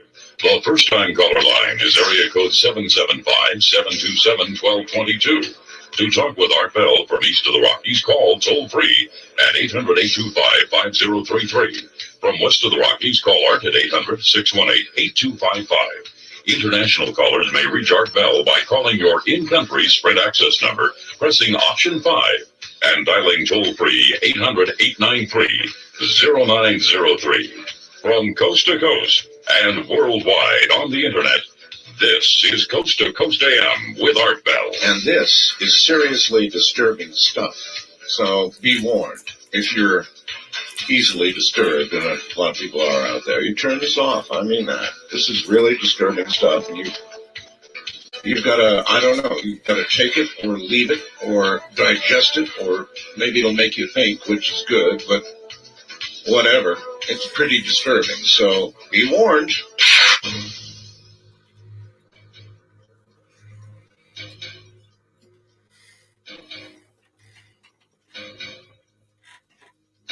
Speaking of seriously disturbing, Ed, just not to sidetrack you, but Priscilla from Edmonton, Canada writes, hey, Art, please ask Ed about Aaron Donahue. I interviewed him, you know. She goes on, that guy was seriously disturbing. Aaron was a former student of mine, is a former student of mine, and he essentially made some decisions that and some choices that I could not support and sustain. So I divorced myself of him. He's very interesting, very disturbing, as she said, very disturbing, and actually he spoke highly of you, Ed. No, I'm aware of that. I'm just saying he's made some choices that I just can't. No, he's aware of that. He's over there on the kind of the dark side. I mean, most people would say you're kind of on the dark side, Ed, but I mean, we all have a dark and a light side. But for somebody to be on the other side of you, that's a long way out there. On the edge. Yes, on the edge. Anyway, I kind of want to understand this. So you can read minds, you can read a mind, you could determine the intent of the North Korean leader, though that wouldn't necessarily mean he'd follow through. Correct. We'd rather look ahead at the physical phenomena or the physicality of events or the existence now of weapons, hidden or otherwise, those kinds of things, real world stuff, rather than simply ideas which may be floating around in the person's head that may or may not be acted upon. When you see a nuclear device going off on the Korean Peninsula, how does that register with you in remote viewing? It's sort of like a fleeting image in the mind's eye, a dim, blurry, fleeting image. We know as professional remote viewers that any real a visual image that you have in your mind's eye that's static and clear is always imagination. So that's taught in the basics, day one, hour one in the workshops. when we teach. So it pops up as a fleeting, blurry image, and we have to sketch that and describe it. Everything that comes into conscious awareness about the event has to get down on paper as a sketch or as a word idea. You were saying that a nuclear weapon going off on the peninsula would not affect me here in Trump. Maybe not. Let's see, would it? I challenge you to tell me how that would really affect you other than your ideas. I don't. The kill shot would. Well, that's my point. Yes. These are the things that I'm talking about on your show because it's a great venue. These global catastrophes, these global superstorms, these global kill shots that affect the entire globe, all life on Earth, not simply a region, a food supply, a military unit, a country, not just a big earthquake or a war. All those things are, many things, or those are problematic. They can be avoided by an individual. They're regional and fairly short-lived in historic terms, and they're subject to human control, or in the case of war, subhuman control. Is this kill shot going to occur in our lifetimes? Yes. That was a yes. That was a yes. The best you can do, 30 years, 40 years, 50 years, 10 years, 20 years, what? Just your best shot. I know. I'm going to give you my best shot. I appreciate it, and I know it's not easy. Timelines are set and missed and so forth. No, but we narrowed it down. That was, in fact, I don't have to do too much more of this geophysical prediction stuff because we worked so hard to nail something. What we wanted to see was instead of the event out on the horizon, which is so complex, it deals with the sun. And remember, I used to call this a discontinuity in humankind's. Yes, all right, let me remind the audience. There was a time when Ed had been telling me that there was a time past which he really couldn't see or could not remote view, which he chose to call the discontinuity. I call it just a big old brick wall out there. It's kind of like you can't tell what's coming. Well, describe it. I mean, those are my words. Was it like a brick wall or what? It was like the great nothing. So much stuff happening on Earth at once, a confluence of events, huge events, that you can think of it as just a big cloud, dark, thick, black cloud. So many things that one mind, a professional remote viewer, turns one's mind towards that. You can't sort and sift through what's happening. Now, when you began looking at different things with remote viewing, did you continually, as you looked out in years, keep running into this, what you call discontinuity? No, because I turned my attention mostly to things that I could actually act on. Where problems to be solved, those kinds of things. Right, but I would imagine, no matter the subject, when you got out that far, if it required you to go out that far, you would run into it, right? Yes, and not only are we running into it now, but what the harbinger that I'm going to tell you and your audience about this evening on Easter's Eve, this harbinger will have already popped up in people's dreams. Many of your listeners will have seen this in dreams. As a professional, I don't have any monopoly on the truth. I just have a monopoly on accuracy. So the truth trickles down. It's like an over-the-horizon radar. Mind looks out and says, uh-oh, you need to know about this. The problem is that our egoic mind, and our analytical mind, and our conditioning muck up the real pristine information. Professionals don't have to worry about that. That was muck with an M. In case, Howard's unfans are listening. Oh. So let's have it then. What do we look at? The coming global superstorms, when did you think that would happen, Art, when you wrote the book? Did you have any idea? No, Ed, I just see it on the way. I saw it on the way then. Actually, I saw it on the way back when I wrote something called The Quickening, and I just sharpened the focus with Global Superstorm. But no, timeline-wise, no. I could feel us this year? This year. Yeah, remember the F5 tornado that I said was coming to mind? Yes. Watch what happens this year. So the superstorms that you were perceiving are going to begin this year, 2004. Those are the biggest things this year. Now, that's a global superstorm, just as you perceived it. It isn't just Ohio, which is going to get hit with one. We're actually, as you and I speak right now, if you look across fully one half of the United States at the U.S.-Mexican border and above and below, I talked to a man in the first hour, Ed, who had lost power, was sitting there in the candlelight calling me because of the violent storms, tornadoes, he said, on the radar all around him. Really, really bad weather all across. Violent. Yeah, the tornadoes are going to be huge, and they're going to chew up the land. Not just America, but America's going to get hit really hard. Ohio's going to get one. And anyway, that's this year. That starts this year. Okay, and that's sort of the beginning of things. But as far as this global kill shot is concerned, where the sun actually starts putting out, like a scattergun effect, these very large solar flares. Yeah. I say kill shot, but it's actually a series of very large solar flares. Yes. They're going to hit the Earth. You'll see the sun start to get pockmarked, like it has the measles, with sunspots. Now, you're predicting this, Ed, at a time when the sunspot cycle is ebbing. Well, it was ebbing when the X-45 popped also. You're totally correct. Totally correct. The scientists went, what the hell's this? Yeah. At this point in the cycle. But now we're down a little further down line, and, it's for a few years now, we're going to continue to be on the lower side of this sun cycle, and you're saying it's going to go berserk.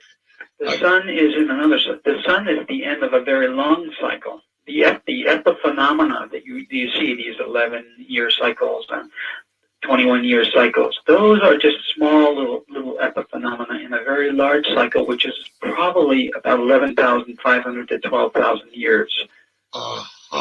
And we just happen to be alive at the tail end of one of those. Now, here's this is important, and before everybody goes to bed, listen to this. When you see a space shuttle, one of our space shuttles, being forced to come down and land because of a meteor shower, that is the beginning of the end.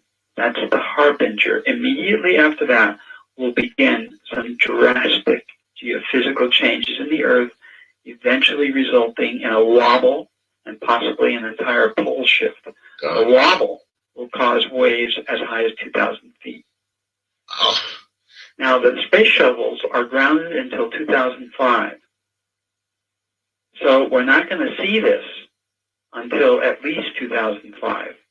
But that's what to look for. When a shuttle is forced down because of the meteor shower, beginning in 2005, and we're going to have a tremendous number of earthquakes, very serious earthquakes worldwide, followed by, for some reason or another, intense meteor showers. Now, I don't understand why, but I'm just... I was about to ask you the relationship, but you obviously don't know. No, I'm a trained observer, and that's what I'm observing as remote viewer is, and not just me, my entire team.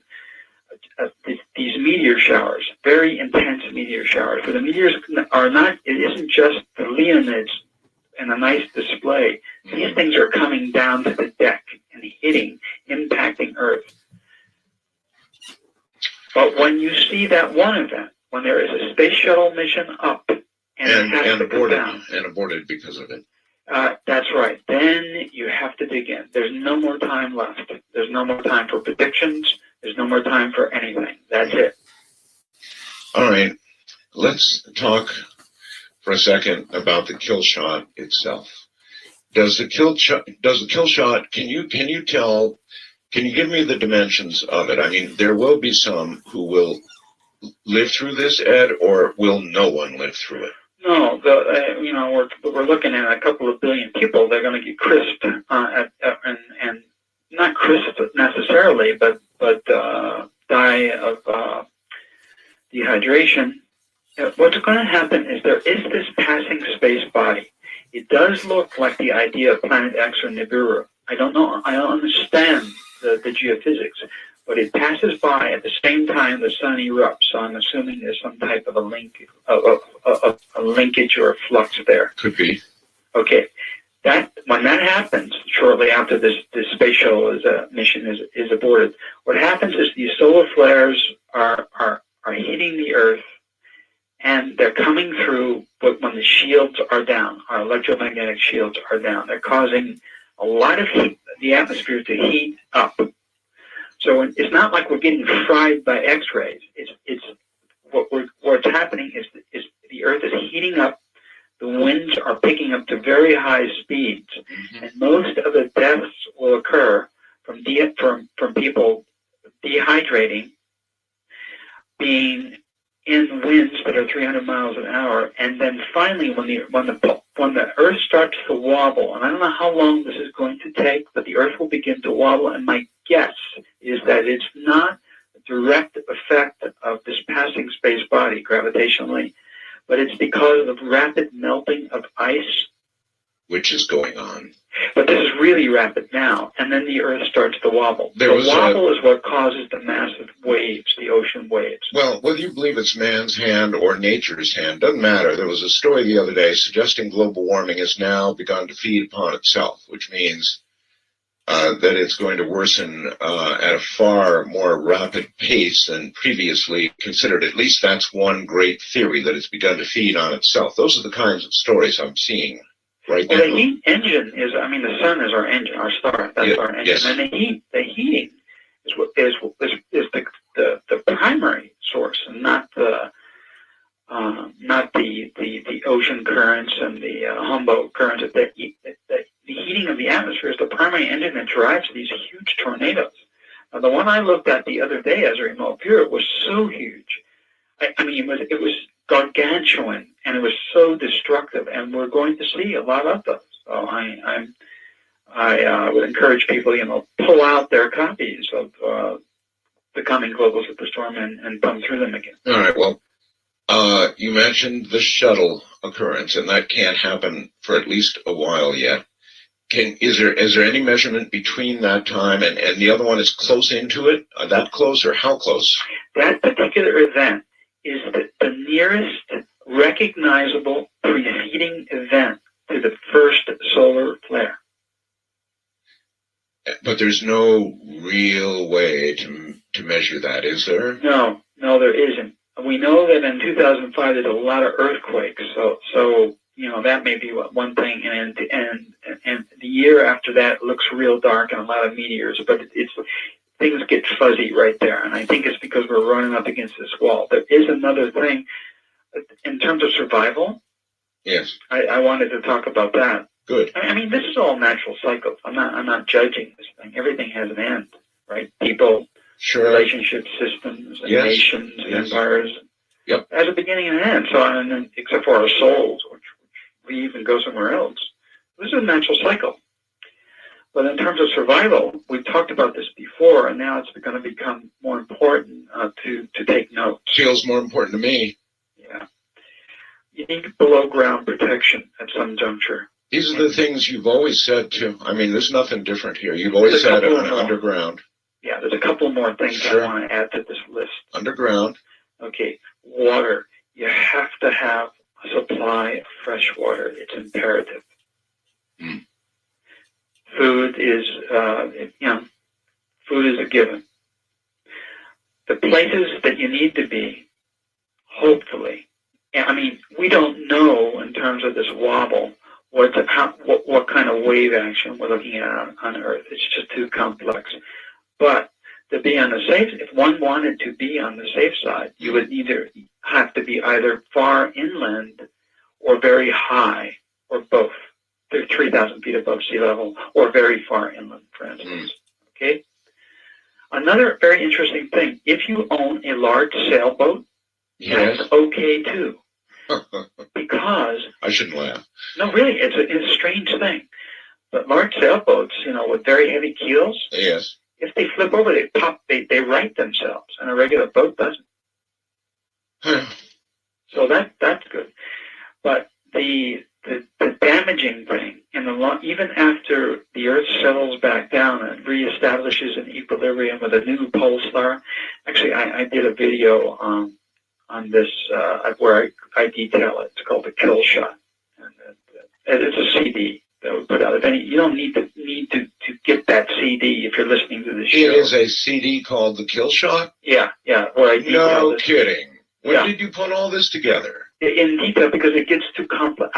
I have when when did you put the CD together? Doing it now. It's actually being filmed now. Well, I'll be darned. Yeah, but your listeners don't need that CD. It's for other than Art Bell listeners who that's what it's for. Because I cover most of all I do on the CD is I show you with models and other things where the new pole stars may be, that kind of stuff. Point is, once the Earth reestablishes equilibrium, axis pointing somewhere else now, all right, that's still not good enough. You're still in trouble because there's going to be so many broken nuclear reactors, radiation clouds will be everywhere. Oh, good. Breeder reactors will be broken. Nobody's going to be tending them. So that's a big problem. Okay, Ed, hold on. Well, and that, folks, was the good news. We're going to get to the rough stuff here shortly. Of course, kidding. That was awful. Absolutely awful. My guest is Major Ed Dames, and the worry of it all is that, yes, for what misses he has had, he's had an awful lot of really big hits, in my estimation. The biggest recent one being the shot across the bow.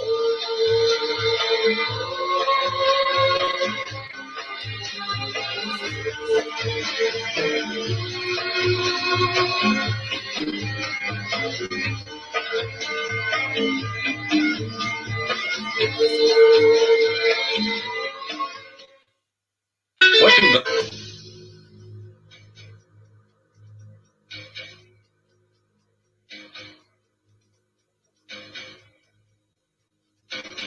Cutting right to the heart of the matter, we're talking about a kill shot from the sun, which actually is a series of shots from the sun, perhaps much like the one in November, only earthbound, the result of which would be any number of things, including a couple of billion dead on Earth, the beginning of a wobble of the planet itself, 300-mile-per-hour winds, I mean, just all... So I'm getting a million computer questions, some of them very relevant, most people wanting to know about their area, but, some interesting questions like, hey, Ed, what about the U.S. sub-fleet, the sea boomers and fast attackers and all that sort of thing that we've got prowling the seas? What happens to those doing, with 2,000-foot-high waves? Well, they've got reactors in them, right? So That's they're right. looking at reactors that aren't going to work anymore. They're going to end up, many of the coastal reactors, whether it's the Manju breeder reactor in Japan or others, are going to end up at the same depth undersea that city off the coast of Cuba is, that National Geographic is so interested in, 2,200 feet in the water. But that's still radiation. A lot of the clouds, though, will be in the air. I have to clarify one thing. It isn't the solar, the kill shots themselves that kill, Art. It isn't the direct rays. That only shuts that takes out all our circuitry, our satellite circuitry, those kinds of things. Yes, it would do that. It's one after another in conjunction with this passing space body. Those two things together, that synergistic effect of those two things together, the passing space body could trigger the solar flares. I don't know. But they happen together. That's one of the reasons it took remote viewers so long to unravel what's going on there. We could not separate one from another. Well, when we have close commentary, when comets pass close to the sun or even hit the sun, it does seem to produce a disturbance on the sun. There's been some correlation of that. And what you're seeing, would you dub it Planet X? I would. I absolutely would. You absolutely would, really? Yeah, yes. Ed, I've got to tell you, there are people like Nancy, what's her name, and so forth, who say Planet X is going to get us, and they've laid down some days and deadlines and times when it was going to happen, and it didn't happen. And then there's others, for example, on the net, that from time to time post pictures of things they claim they see out there right now, planets, bodies, that kind of thing. I've kind of thought it was baloney, at least the pictures I've been seeing, trying to show something incoming right now. To me, it looks like a lens flare or any number of other things, but it definitely doesn't look like. Anyway, so what is all that baloney? Is this thing still way out there? Is it visible now? What's the deal? I don't know. All I know, it's not a comet. It does not. It's planet size, perhaps as large as Pluto or Charon, or Charon.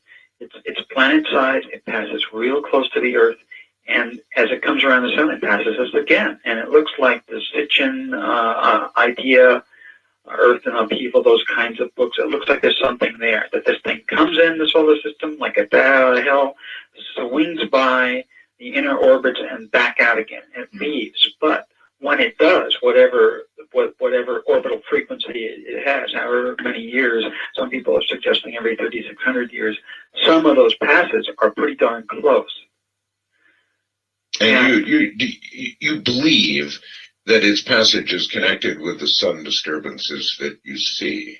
That's my best guess, because they're so close together. I don't see how. I mean, I'm postulating art, but they're so close together. They're concomitant. They're coincidental. It looks like one is triggering the other electromagnetically. Would we not be aware of something the size of a planet on a trajectory that would bring it close to Earth far, far ahead of time? I mean, how much warning there would we have, do you suppose? Probably 3 months. 3 months. Yeah. That would be my guess. 3 months. That would also be a real sharp, tight trajectory, and it's moving fast. That's going to be a very interesting 3 months in human history, isn't it? There'll be some hand-wringing on the part of astrophysicists, I think. There might be some sleepless nights on the part of leaders worldwide. Well, that seems to me that's putting it mildly. I mean, the end of the world people would be hot at it, wouldn't they, the moment they knew? The end of the world people are hot at it every time they get an opportunity. All I'm saying as a professional remote viewer, this is the end of life on Earth as we know it. Yeah, I'm getting that message, I guess. It's like the bridge is out ahead type of thing. You're on the freeway and you big sign, bridge out ahead. That's yes. it. That's all she wrote. Well, that's not quite all she wrote, Ed. If 2 billion people die, then by present estimates, that would be 4 billion that might live. That's still human beings somehow going forward, although I suppose I could ask why, and would those people wish they were dead, as in the old scenario of, better to die than to live with what the world would be? I think there's going to be a lot of opportunities for character development in this Mad Max post-cataclysm world. A lot more. There may be another 2 billion that succumb to the after effects. You mean human being against human being? Yeah, and the resources are going to be pretty tough to come by, and we don't know what areas of the Earth will really be affected. Well, darn, I think your transmitter will still be up. It's always on the tip of my tongue, Ed, about where it might be worse, where it might be better, where I live, for example, would be safe. Everybody wants to know that. I'm getting a million messages. Santa Fe, is it going to be all right? Tucson, will it be all right? Questions and questions and questions. The only places that I know for sure that we've actually looked at, and I mentioned before on your show, are to the west of Glacier National Park, some areas in the the eastern part of British Columbia. It looks like Switzerland and Liechtenstein are survivable, but learn remote viewing. Well, you have said now a number of times that my transmitter, as in shortwave, might be operating. That would indicate that in some way we remain physically intact here. Yeah, I think you will. HF will be up worldwide. Satellites will be gone. Satellites will be gone. There is one other thing to worry about too. BPL. Couldn't resist. Once the satellites are out, there is this thing proposed called broadband over power lines, and they're going to screw up shortwave with it big time. That's another whole story. So I was just sort of tossing of it. No, I mean, this stuff will all come back eventually, but when, we're going to have to rebuild, and I have a sneaking suspicion that this is not the first time this has happened on terra firma. It just, it's very, very suspicious. But the nations that will really be eminently survivable will be the ones that do not count on high technology. Just have guns. So China is really, really poised. Even now as our factory to become the top of the heap. Yeah, if you go back to the Stone Age, then the people with the stones are the immediate survivors, right? Yeah, same old, status quo pro ante. What's changed? And we now depend on computers and satellites, and these things are now, well, we're utterly dependent on them. Our economy, our government, the information flow. We are completely dependent upon these things, and they would be first to go, wouldn't they? Satellites. Oh yeah, the satellites will come down with the solar flares. Yeah. They'll come right down. I'm not talking about single event latch ups and things like that. I'm talking about burnout. And power grids will go immediately to it. X-45 pointed at Earth will take out all the power grids that it hits. All of the North American power grids would have gone down. That's clearly what the scientists would seem to be indicating in the story, that if something of that magnitude had hit us, that would be the result. Yeah, and you'd lose a lot of satellites. It takes time to get those back up if you want to do it. It takes time to get power back up. Yeah, so this isn't science fiction, folks. I mean, we had this magnitude of flare. The only reason it didn't happen is because it was pointed away from Earth. If it had been pointed at Earth, what Ed says is what would have occurred. And it could have been, it's like playing Russian roulette, a little bit like that. And if the gun barrel had been pointed at Earth, that would have been it. So that was a shot across bow. And you're saying that magnitude or greater is going to occur, bang, bang, bang, bang, in sequence, depressing the Earth's magnetic field more with each hit. That in conjunction with this passing space body, let's call it Planet X for lack of hypothetically. Mm-hmm. Actually, not hypothetically. It looks like it is Planet X. The two working to get those two effects seem to be synergistic. One triggers the other, and that is what produces this finally the rapid melting of polar ice caps, the wobble of the Earth, and finally these very large waves. Okay, you've mentioned having to live underground for years now, Ed. You've mentioned chlorella as something that would be a long-term way to stay alive, substance. You still stick by all of that? I mean, when this begins, that will be the way to survive? Well, the underground part is because of the high winds. That doesn't mean that it's a permanent position, but the winds will be so high. For how long? A few weeks. I've talked to NOAA folks, and they've done some back-of-the-envelope calculations, and they say, well, we're looking at massive belts, big belts across places on the globe where winds will be sustained at 250, 300 miles an hour for a couple of weeks. Yes, how did you approach NOAA with this? What did you say? Did you say, in the event of a wobble of the Earth or a magnetic pole reversal, I mean, what were you putting to them? This was years ago when I was a spy master. Yes. I had some scientists I was working with, and I approached NOAA, this one of the scientists who was helping me out. Obviously, I can't mention any names. And I said, look, this is unit. He was aware of the remote viewing unit, the size spy unit, the military size spy unit. I said, we're looking at a pole shift of approximately 12 degrees. We actually did some remote viewing. 12-degree pole shift.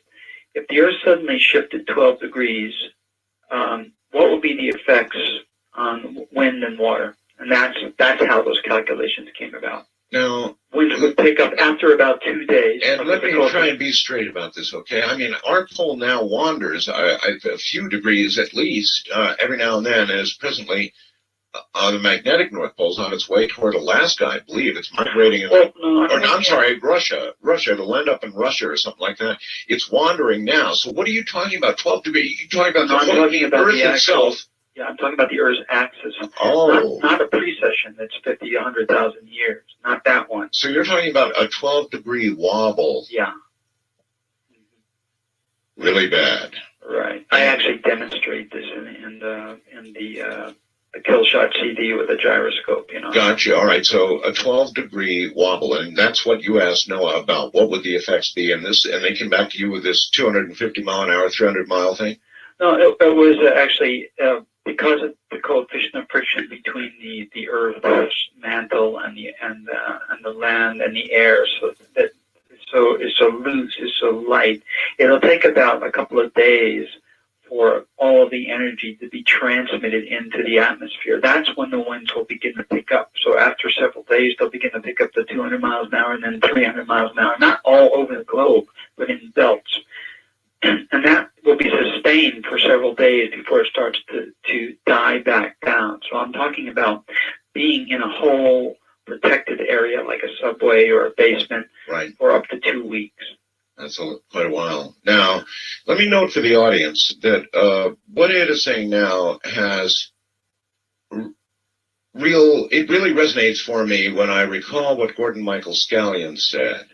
And Gordon Michael, for years, another guy that I'm pretty close to and have a lot of respect for, though he saw it in a different way, Ed, he too said the Earth was going to wobble, and he referred to the fluid and the dynamics of the way it works inside the Earth, and he saw all of that unbalancing and sort of causing a wobble of the Earth. And it's pretty close to what you're saying. I guess you're imagining different scenarios that will begin this process, but it's exactly otherwise the same thing that Gordon Michael Scallion said. Well, I don't understand the geophysics, and I'm not certain about the dynamics, but I am telling you right now, after that particular event where a space shuttle is forced down because of a meteor shower, yes, very, very soon, I'm not talking years, but very soon afterwards, months perhaps, will these events begin to transpire. I stand by that. Took a lot of work to establish that. Took a whole lot of work. How much work? How long have you been working on this? I mean, if you think about periodically over the years, but in the last year, a whole lot with a whole lot of people, viewers. Well, I certainly recall when you began talking about the discontinuity. And you've just sort of recently made it add up to this. When I say recently, it seems to me I heard hints of this maybe in the last 2 shows we did, Ed. Well, what we said was that I was attempting to establish with my team to bracket this very large event. Yes. Bracket it. Yes. The way that was specifically what I meant was to establish a recognizable event that immediately precedes this continuity. And that's what we had to work on. Turned out that wasn't that difficult. I can't even imagine what it would be like if the Earth's people had 3 months' notice of something that was going to come that close to Earth. I mean, very rapidly, when they saw its size, they would understand, our scientists would certainly understand the effect that it would have on Earth, or likely would have on Earth, and it would be, I don't think that it would be that. Remember, we're talking about unprecedented events here, Art, that have never before transpired in human history or in physics. So they would not be able to. I mean, calculations are one thing, but they'd be rough. First of all, nothing like that has ever had to happen. The idea of a planetary body passing near Earth, or any body that big. First, they'd have to look at the trajectory. They'd have to calculate the mass of the object. All right, let me try this question. Remember I said people have been taking pictures and that sort of thing. Would there be any chance at all that people would be right now, today or yesterday or last week or last month or last year could have possibly optically observed this planet coming toward us? I mean, it would not be baloney. It'd be too far out still to be seen. I'd have to ask some of my astronomer friends, and I have. I mean, a planet is going to be something relatively dark, and it's not going to be seen until it gets very close. We have to look hard for our own planets right here in the system, right? So yeah, I don't know what the albedo would be, and theoretically, there have to be, something that would be close enough to the sun to reflect light. And if it's dark to begin with, we might not see it until pretty close. 3 months. That would be a very interesting 3 months in human history. Or should I be saying that will be a very, very interesting 3 months in human history? I guess I should say will be, depending on how you feel about Ed Dames. Love him or hate him, he's quite the messenger, isn't he? From the high desert in the middle of the night, which is exactly where we do what we do. This is Coast to Coast AM.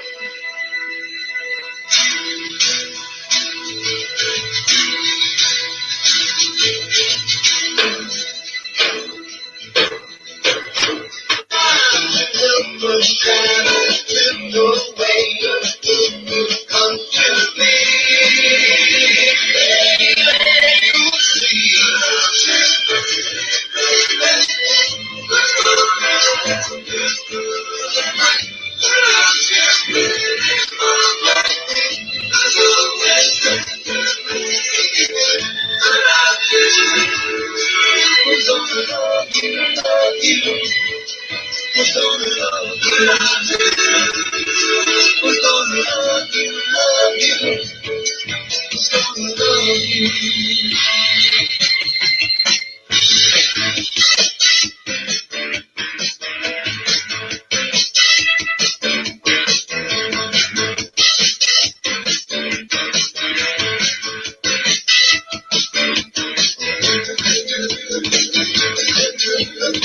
To talk with Art Bell, call the wildcard line at area code 775-727-1295. The first-time caller line is area code 775-727-1222. To talk with Art Bell from East of the Rockies, call toll-free at 800-825-5033.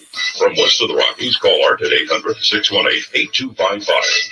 International callers may reach Art Bell by calling your in-country Sprint access number, pressing option 5, and dialing toll-free 800-893-0903.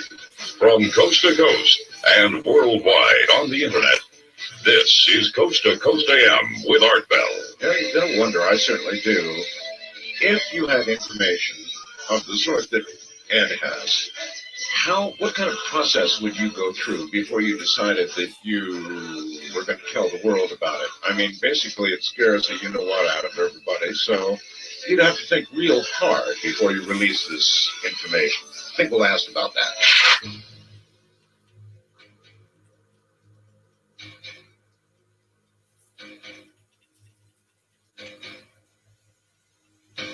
I mean, even if our own government knew that there was an object out there headed to Earth that would cause, potentially, okay, fine, a wobble, mass death, billions of people dying, that sort of thing.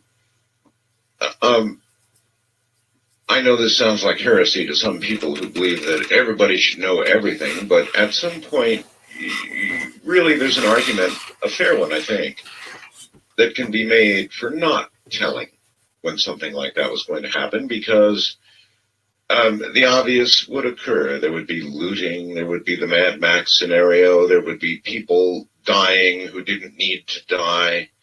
Many of them, even billions of them perhaps, panicked over such an event.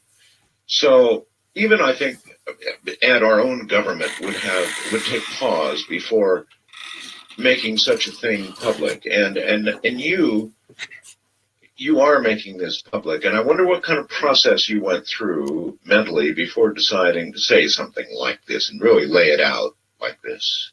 There was no process at all. It's just truth. Well, yes, but surely you must have had a little bit of pause before deciding to tell everybody about this. No. No. No pause.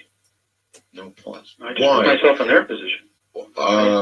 People, I'm supported by thousands of people who take care of me as my doctors and truck drivers and all kinds of people. They do their job to support me, and they give me a high quality of life. I'm going to turn around and do the same for them. This is what I do for a living. I'm I run an over the horizon radar station. My team and I look ahead through time. Yes. We say, "Holy mackerel! Look what's coming!" So that's my job. Now you can learn how to do this. Well, I know I can. And you know what? I haven't yet, and you know why I haven't. Because I don't know if I want to know, Ed. I'm one of those people who may be blissfully...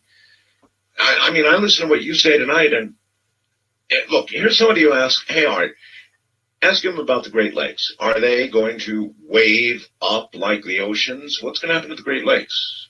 Art, I have to bring something up, too. Then this is tangential to the conversation, but I think it's important. Sure. You don't have to be some people are really in touch with themselves. Let's say, for instance, that you're one of those.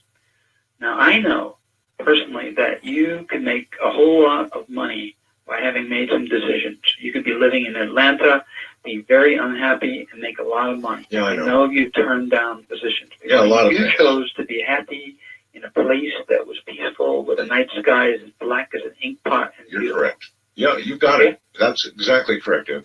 Yeah. So people like you who really follow their hearts and are not chasing materialistic goals or chasing something inside. You don't have to be remote viewers. You're already connected. So you're okay. That's one of the reasons you're going to be okay, because you didn't buy into the party line. If you know what I mean. Oh, I do. You didn't let those outside things push you. That's followed right. an internal compass. Yes. Yeah. Oh, that's true. I did. I do. That's what I do. But so whether or not you ever heard me say these things before, believed me, or heard Gordon Michael Skyen speak, whether or not it was true, you'd still probably be okay, because you follow that internal compass. But how does that necessarily, with a global disaster of these proportions, save? Because the people that don't follow their internal compass need some assistance. I was one of those for many years, so I know, I can put myself back in time and say, gee, how would I feel if someone knew this and didn't say anything? Mm-hmm. That's all. Do unto others type of arrangement. You do understand why a lot of people hate you, right? Oh, absolutely. You understand that when you bring this kind of message, I've seen it at the corporate level. When I worked for Fortune 500 companies, when that company wanted that new widget in their product line to be the one, and my team would come back and say, "Oh no, the Japanese are going to develop this." All right. Anyway, having said all this, the Great Lakes, I do want to get an answer for this fellow. I don't know. We'd have to actually remote view it, or we'd have to actually, remote view the Great Lakes in conjunction with this particular event and see how it stands. Now, Steve in Jackson, California, asks perhaps the most poignant question of the morning so far. Steve wants to know if Walmarts will still be open. Sometimes you got to laugh, Ed. I'm saying that at least some of them will be. They're all over the place, like ants. Paul in Los Angeles says, look, does Ed expect to survive on Maui? I don't know where I'll be when the stuff hits the fan, actually. And the stuff hitting the fan will take months to spread. It's a spread spectrum type of thing. Mm-hmm. And I don't know how to answer the question. I'm going to take it as moment to moment. All right. And here, actually, Lonnie in Mill Valley, California, has a good point. If we have that kind of notice that an event of that possible scale is going to occur, Ed, we would, in fact, have time to cool the reactors down, wouldn't we? That's a good point. It is a good point. It really is a good point. Except for one thing. What? I don't think that scientists And I don't think that the leadership in most countries would suggest how bad this is going to be or even know how bad it's going to be, and so they would not give the order to cool the reactors down. That's a problem. Patrick in Lakewood, California asks an obvious question. Art, I'm poor. I live in an apartment. He's in a city. How do I get underground? There aren't any underground structures here. Am I dead because I'm poor? What's the real answer to that, Ed? What is the real answer to that? I mean, are the poor going to, as they always seem to, disproportionately perish? Not in America necessarily, but the poor in lesser developed countries are probably going to perish pretty fast because of infrastructure breakdown. Our infrastructure will come back up faster, and there'll be more of it left over. That's not true in other countries. You know, when it rains heavily in Tijuana, all those cardboard houses, you know, are gone. Yes. So people have no homes. Yes. That's what I mean by infrastructures. Yes. Well, isn't it probable that those people are going to be the greatest victims? I don't know. I don't know. I think that anybody living in the city is going to be in big trouble. I'll tell you that. I mean, that goes without saying. So then an obvious piece of advice, get out of the cities. Get the hell out as soon as you smell something coming. Whenever you detect that something wicked this way comes, get out of the cities. Go anywhere, because anything's better than being in the cities. See, Ed, I can't see it as distinctly and in the kind of detail you can. From my point of view, I smell it coming already, and I've smelled it coming for some time. But I can't nail the events down the way you seem to be able to do. I just know it's coming. I feel the changes underway now. I actually, whether it's the weather, social behavior, or the politics of the world, which are pretty, as usual, warlike, or whatever I can feel it coming. And I've known for some time that it's coming, but I don't know the kind of details that you have. And going back to what you said earlier, I don't know if I want to know, Ed. I really don't. And that's why I haven't yet tried remote viewing. It's not your job, Art. You have a job that's really important, as far as I'm concerned, and that you do what you do best, and I do what I do best. So it's different people have different jobs. Your job is not to know. Your job is to report and to be there to report. So between now and when these events occur, your job remains what? I'm done with this. The monkey's off my back tonight. You know, I've told your listeners that I'm doing this Kill Shot DVD. People want it, they can buy it. And I'm done. I'm going to go back to problem solving. I want to find a cure for multiple sclerosis. That's one of the things I'm doing. And now I'm not having to look forward through time in these next couple of years. Why is that not a moot point? I mean, to find a cure for a... No, I'm saying I want to do that. Now I have more time to do it because I'm understanding that. But with the knowledge that you have, doesn't it make multiple sclerosis, awful as it is, somewhat moot? And everything else somewhat moot? That's not the way I see it. Okay, so how do you, understanding this is going to happen to humanity, sort of say, okay, I'm done with it, that's what's going to happen, but I'm going to go back and work on multiple sclerosis? Personally, I need a venue to help relieve suffering and pain, and that one, so many people have asked me, I'm just going to jump on it. That's all. And I want some chits when I check out, too. When I meet the old man, I want to say, hey. Well, there's a good answer. I want some chips when I check out. That's a good answer, Ed. I understand that answer. That was a good answer to it. All right. We are going to open up the phone lines shortly, and you're just going to be peppered with these kinds of questions and probably some of the usual. People are looking. In fact, I've got a really cool picture of Mars up right now on my webcam that I didn't do it, but I'm awed by it, so I put it up there. What's the latest on Mars, Ed? They think they see signs of life, this methane and all the rest of it. I guess you're following that?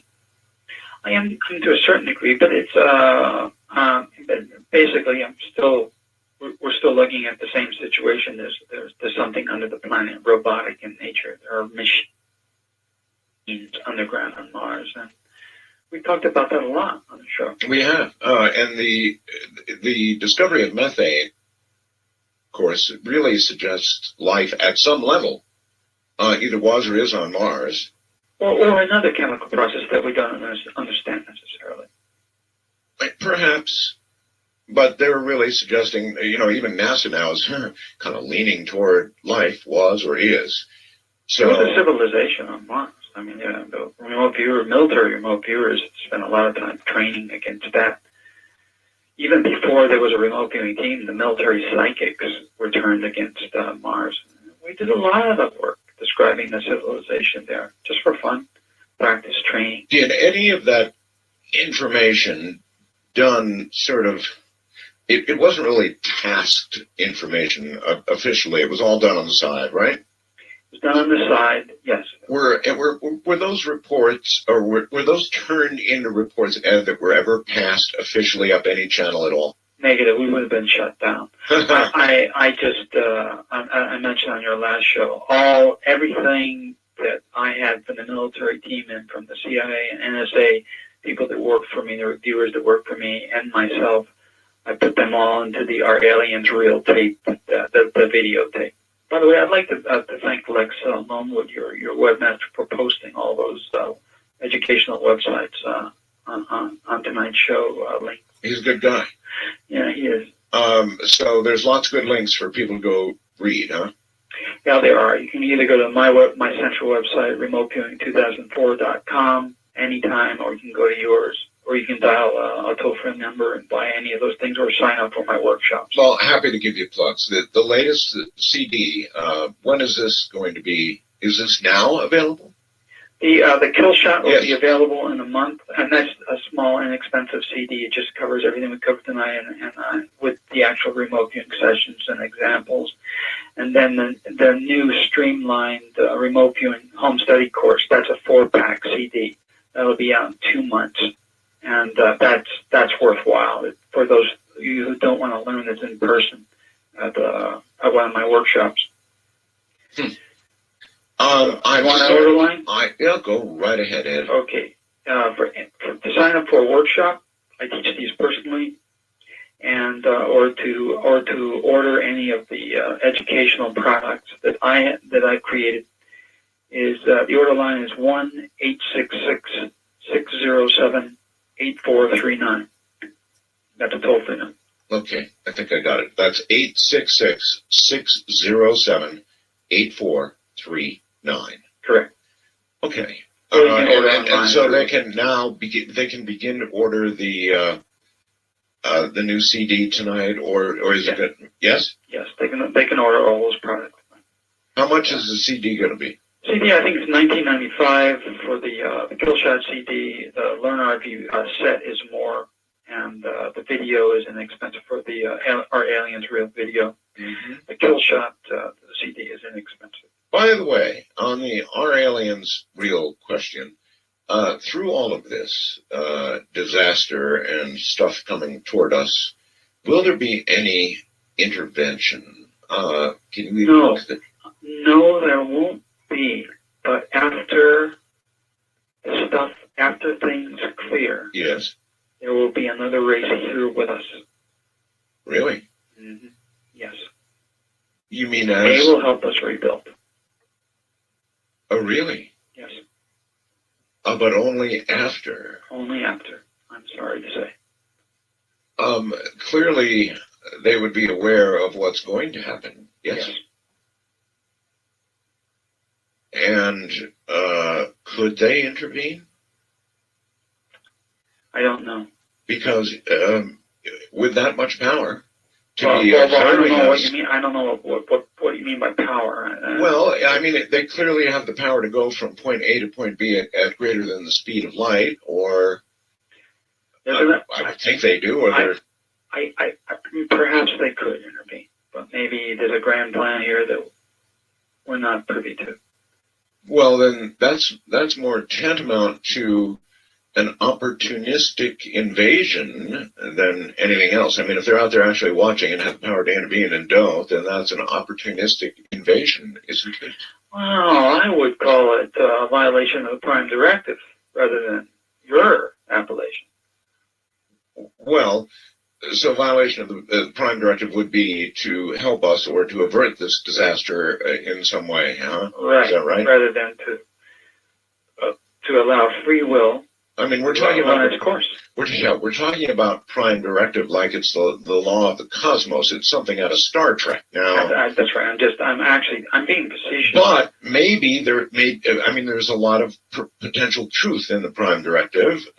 People know that as surely as they know right from wrong. In other words, not tampering with what's going to happen. Right. Yeah. There will be. And I stand by this, and even the military team had this under our belts in terms of information. There is, in the out years, we're looking at a crisp Earth, at a barren terrain in many places, really stark environment, and then this other race lands. I use that term loosely. They all of a sudden they're here. They help us rebuild. And you see them to be a benign or even, benign. You see them as benign? Well, yeah, they're pretty much our brothers. They look the same. They're a little bit different in terms of features. They look a little bit more sturdier or rugged. That's the way I would describe them. Their features are a little bit more chiseled. But for all intents and purposes, they look like us, Homo sapiens. And they may be related to and then they are going to become a large percentage of the totality of our population. They're going to be that much among us, as it were. I have no idea. I've never looked that far. It's actually good to hear you occasionally say you have no idea. All right, hold on, Ed. When we get back, yes, we're going to go to the lines, and yes, I know you have a lot of questions. I'm Art Bell from the high desert, the middle of the night. This is Coast to Coast AM. Tonight, Major Ed Dames is here, and you've been warned. Subscribe to the After Dark newsletter and reserve your free CD of Art Bell and the late Father Malachi Martin. 888-727-5505.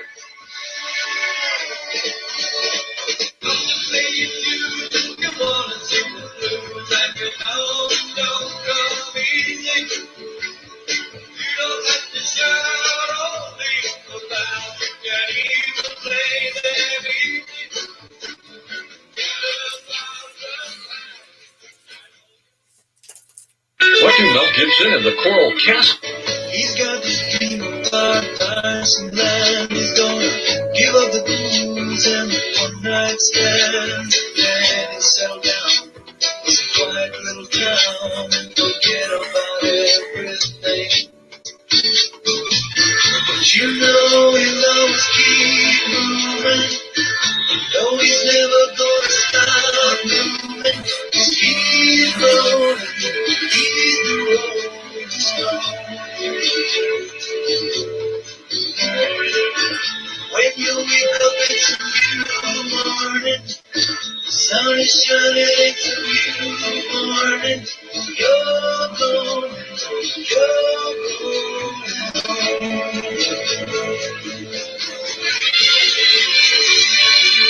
To talk with Art Bell, call the Wildcard line at area code 775-727-1295. The first-time caller line is area code 775-727-1222. To talk with Art Bell from east of the Rockies, call toll-free at 800-825-5033.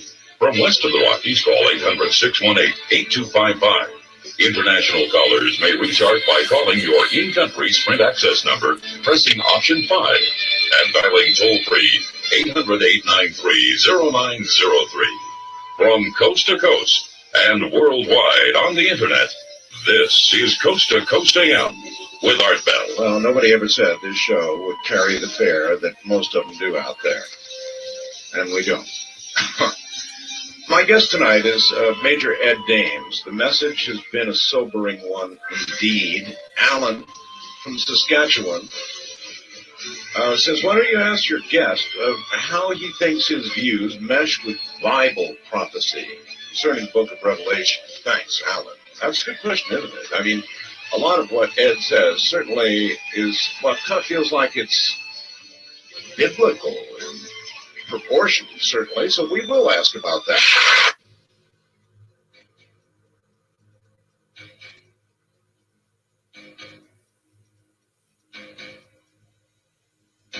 Why not?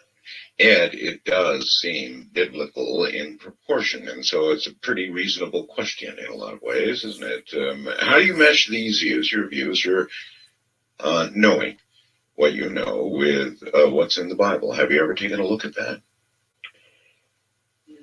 No, I have not, and I can't mesh them. So, no, I wouldn't know where to stick this one or these next global catastrophes in terms of Revelation. Or where do they go? The tribulation, the third horseman of the apocalypse. Where I don't know. I just don't know. Mm-hmm. It's kind of messy. That book. That book was a lot of human minds were involved in that book. Lots of folks, lots of hands went on that book too. Yes. So that means lots of egos, lots of personal analysis. Whenever the mind of man gets involved in something, it's going to get obfuscated to a certain degree here. And what we're talking about is discipline, rigor, and mind control. That's what we're talking about here as much as possible. So I can't speak for all of the authors of the Bible. Okay, let's risk it and go out there and see what's out there for you, Ed. First time caller line, you're on the air with Major Ed Dames and Art Bell. Hi. Hey there, Art, and Ed, it's Eric calling out of KTSM 690 in El Paso. Yes, sir. Ed earlier spoke about that people would start knowing that things are approaching by a dream. People would have. Yes, that many people would begin to have the same dream. Wasn't that it, Ed?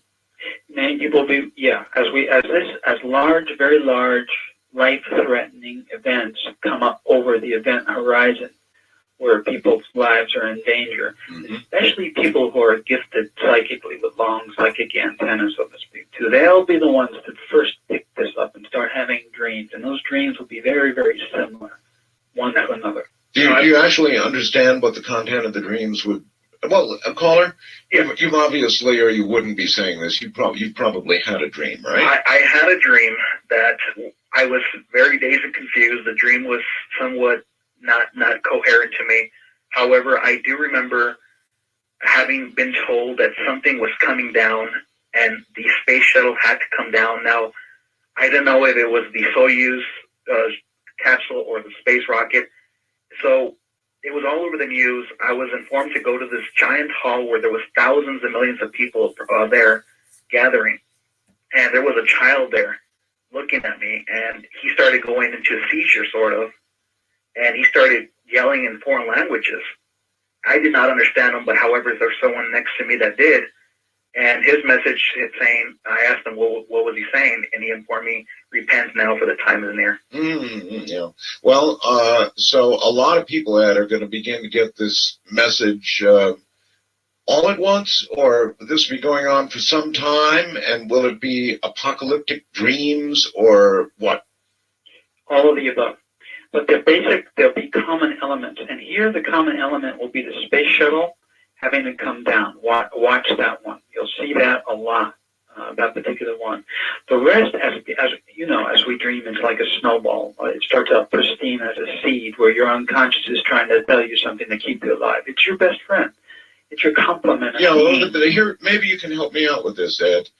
I've had a lot of dreams in my time, and how would one ever separate the true prophetic dreams from, I've had a lot of silly dreams, sexy dreams, dreams of all kinds of things, Ed. How does one separate?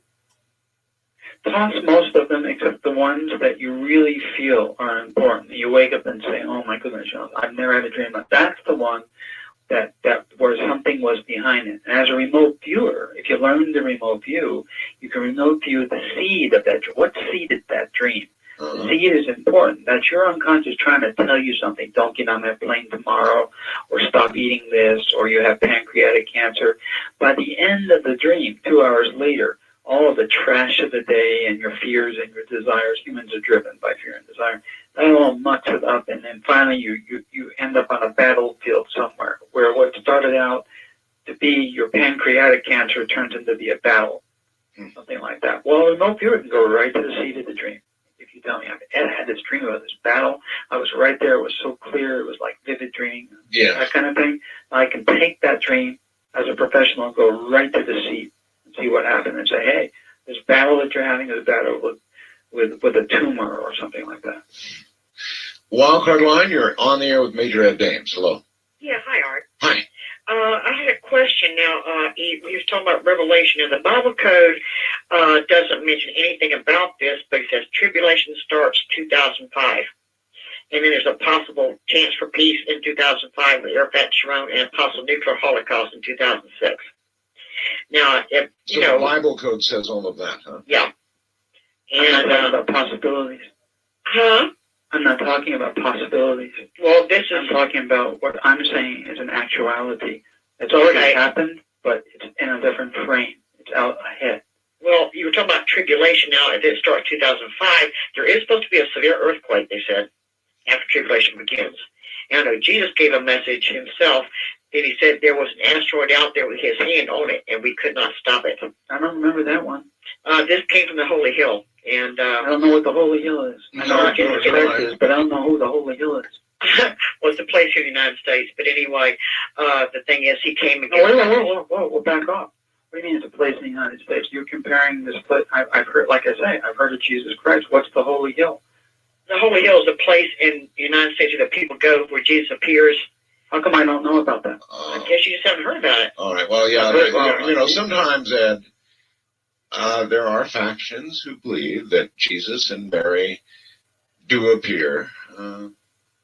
Medjugorje, right? Medjugorje, Fatima. I understand that. So she's referring to something like that. I mean, some personal experience. Obviously, she. So I mean, look. No, I just wanted to make one point clear that almost all of us, if not all of us, have heard of Jesus Christ. Not all of us have heard of the Holy Hill or Medjugorje.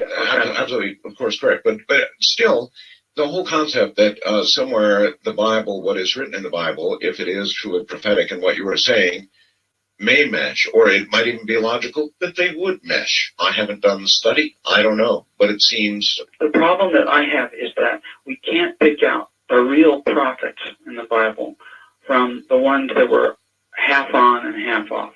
We don't know which ones. That's kind of like remote viewers, Ed. You bet. It's exactly like that. That's what I'm saying. And so when you have remote viewer and then you have prophecy, then it's 2 orders of magnitude removed from what may be the actual. So it becomes really obfuscated then. Mm-hmm. You don't have chain of custody anymore. Mm-hmm. Yes. What Ed's saying is that what he's saying is not a maybe. It's not a maybe anymore at all. I mean, the confidence level of what you've said tonight is how high, Ed?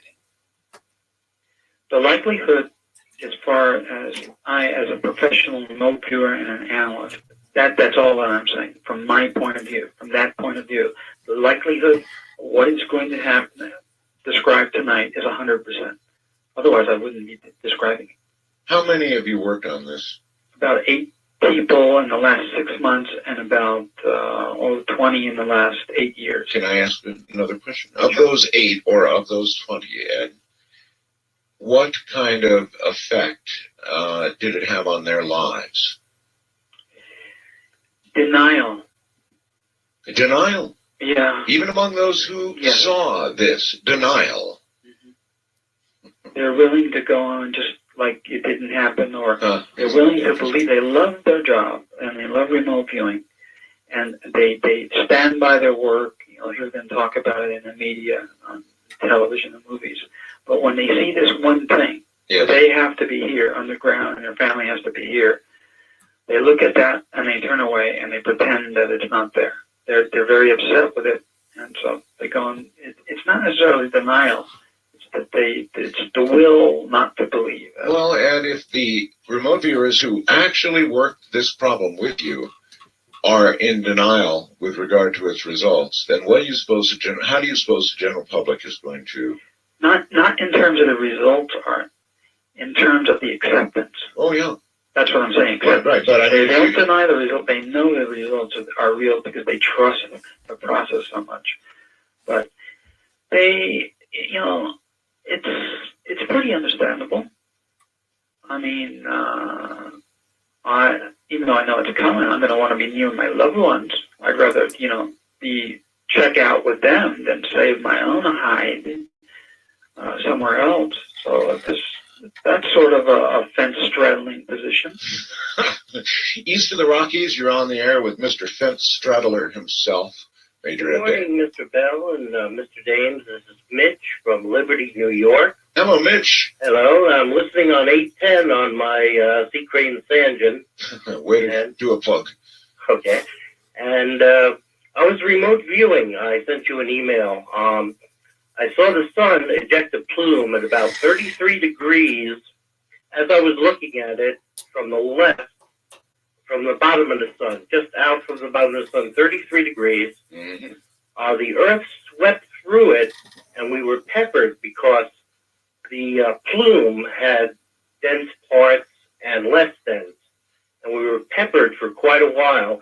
It looked like Asia and Europe and the Soviet Union got hit first, and we kind of spun into it. And I realized, because we were moving through the plume, that the thing was like peppering. And you were talking about the Bible. The Bible says that the earth will reel to and fro like a drunkard, and the earth will be moved exceedingly. That sounds a lot like a wobble to me. Yeah, and that also, kind of tells me that way back when, even before Galileo and all this, somebody was saying the earth was a sphere, because that terminology is usually, for something that's round. Yes. All right. Well, or acting perhaps like a sphere. Anyway, very interesting, Ed. Now, when he described what he remote viewed, he saw enough detail to see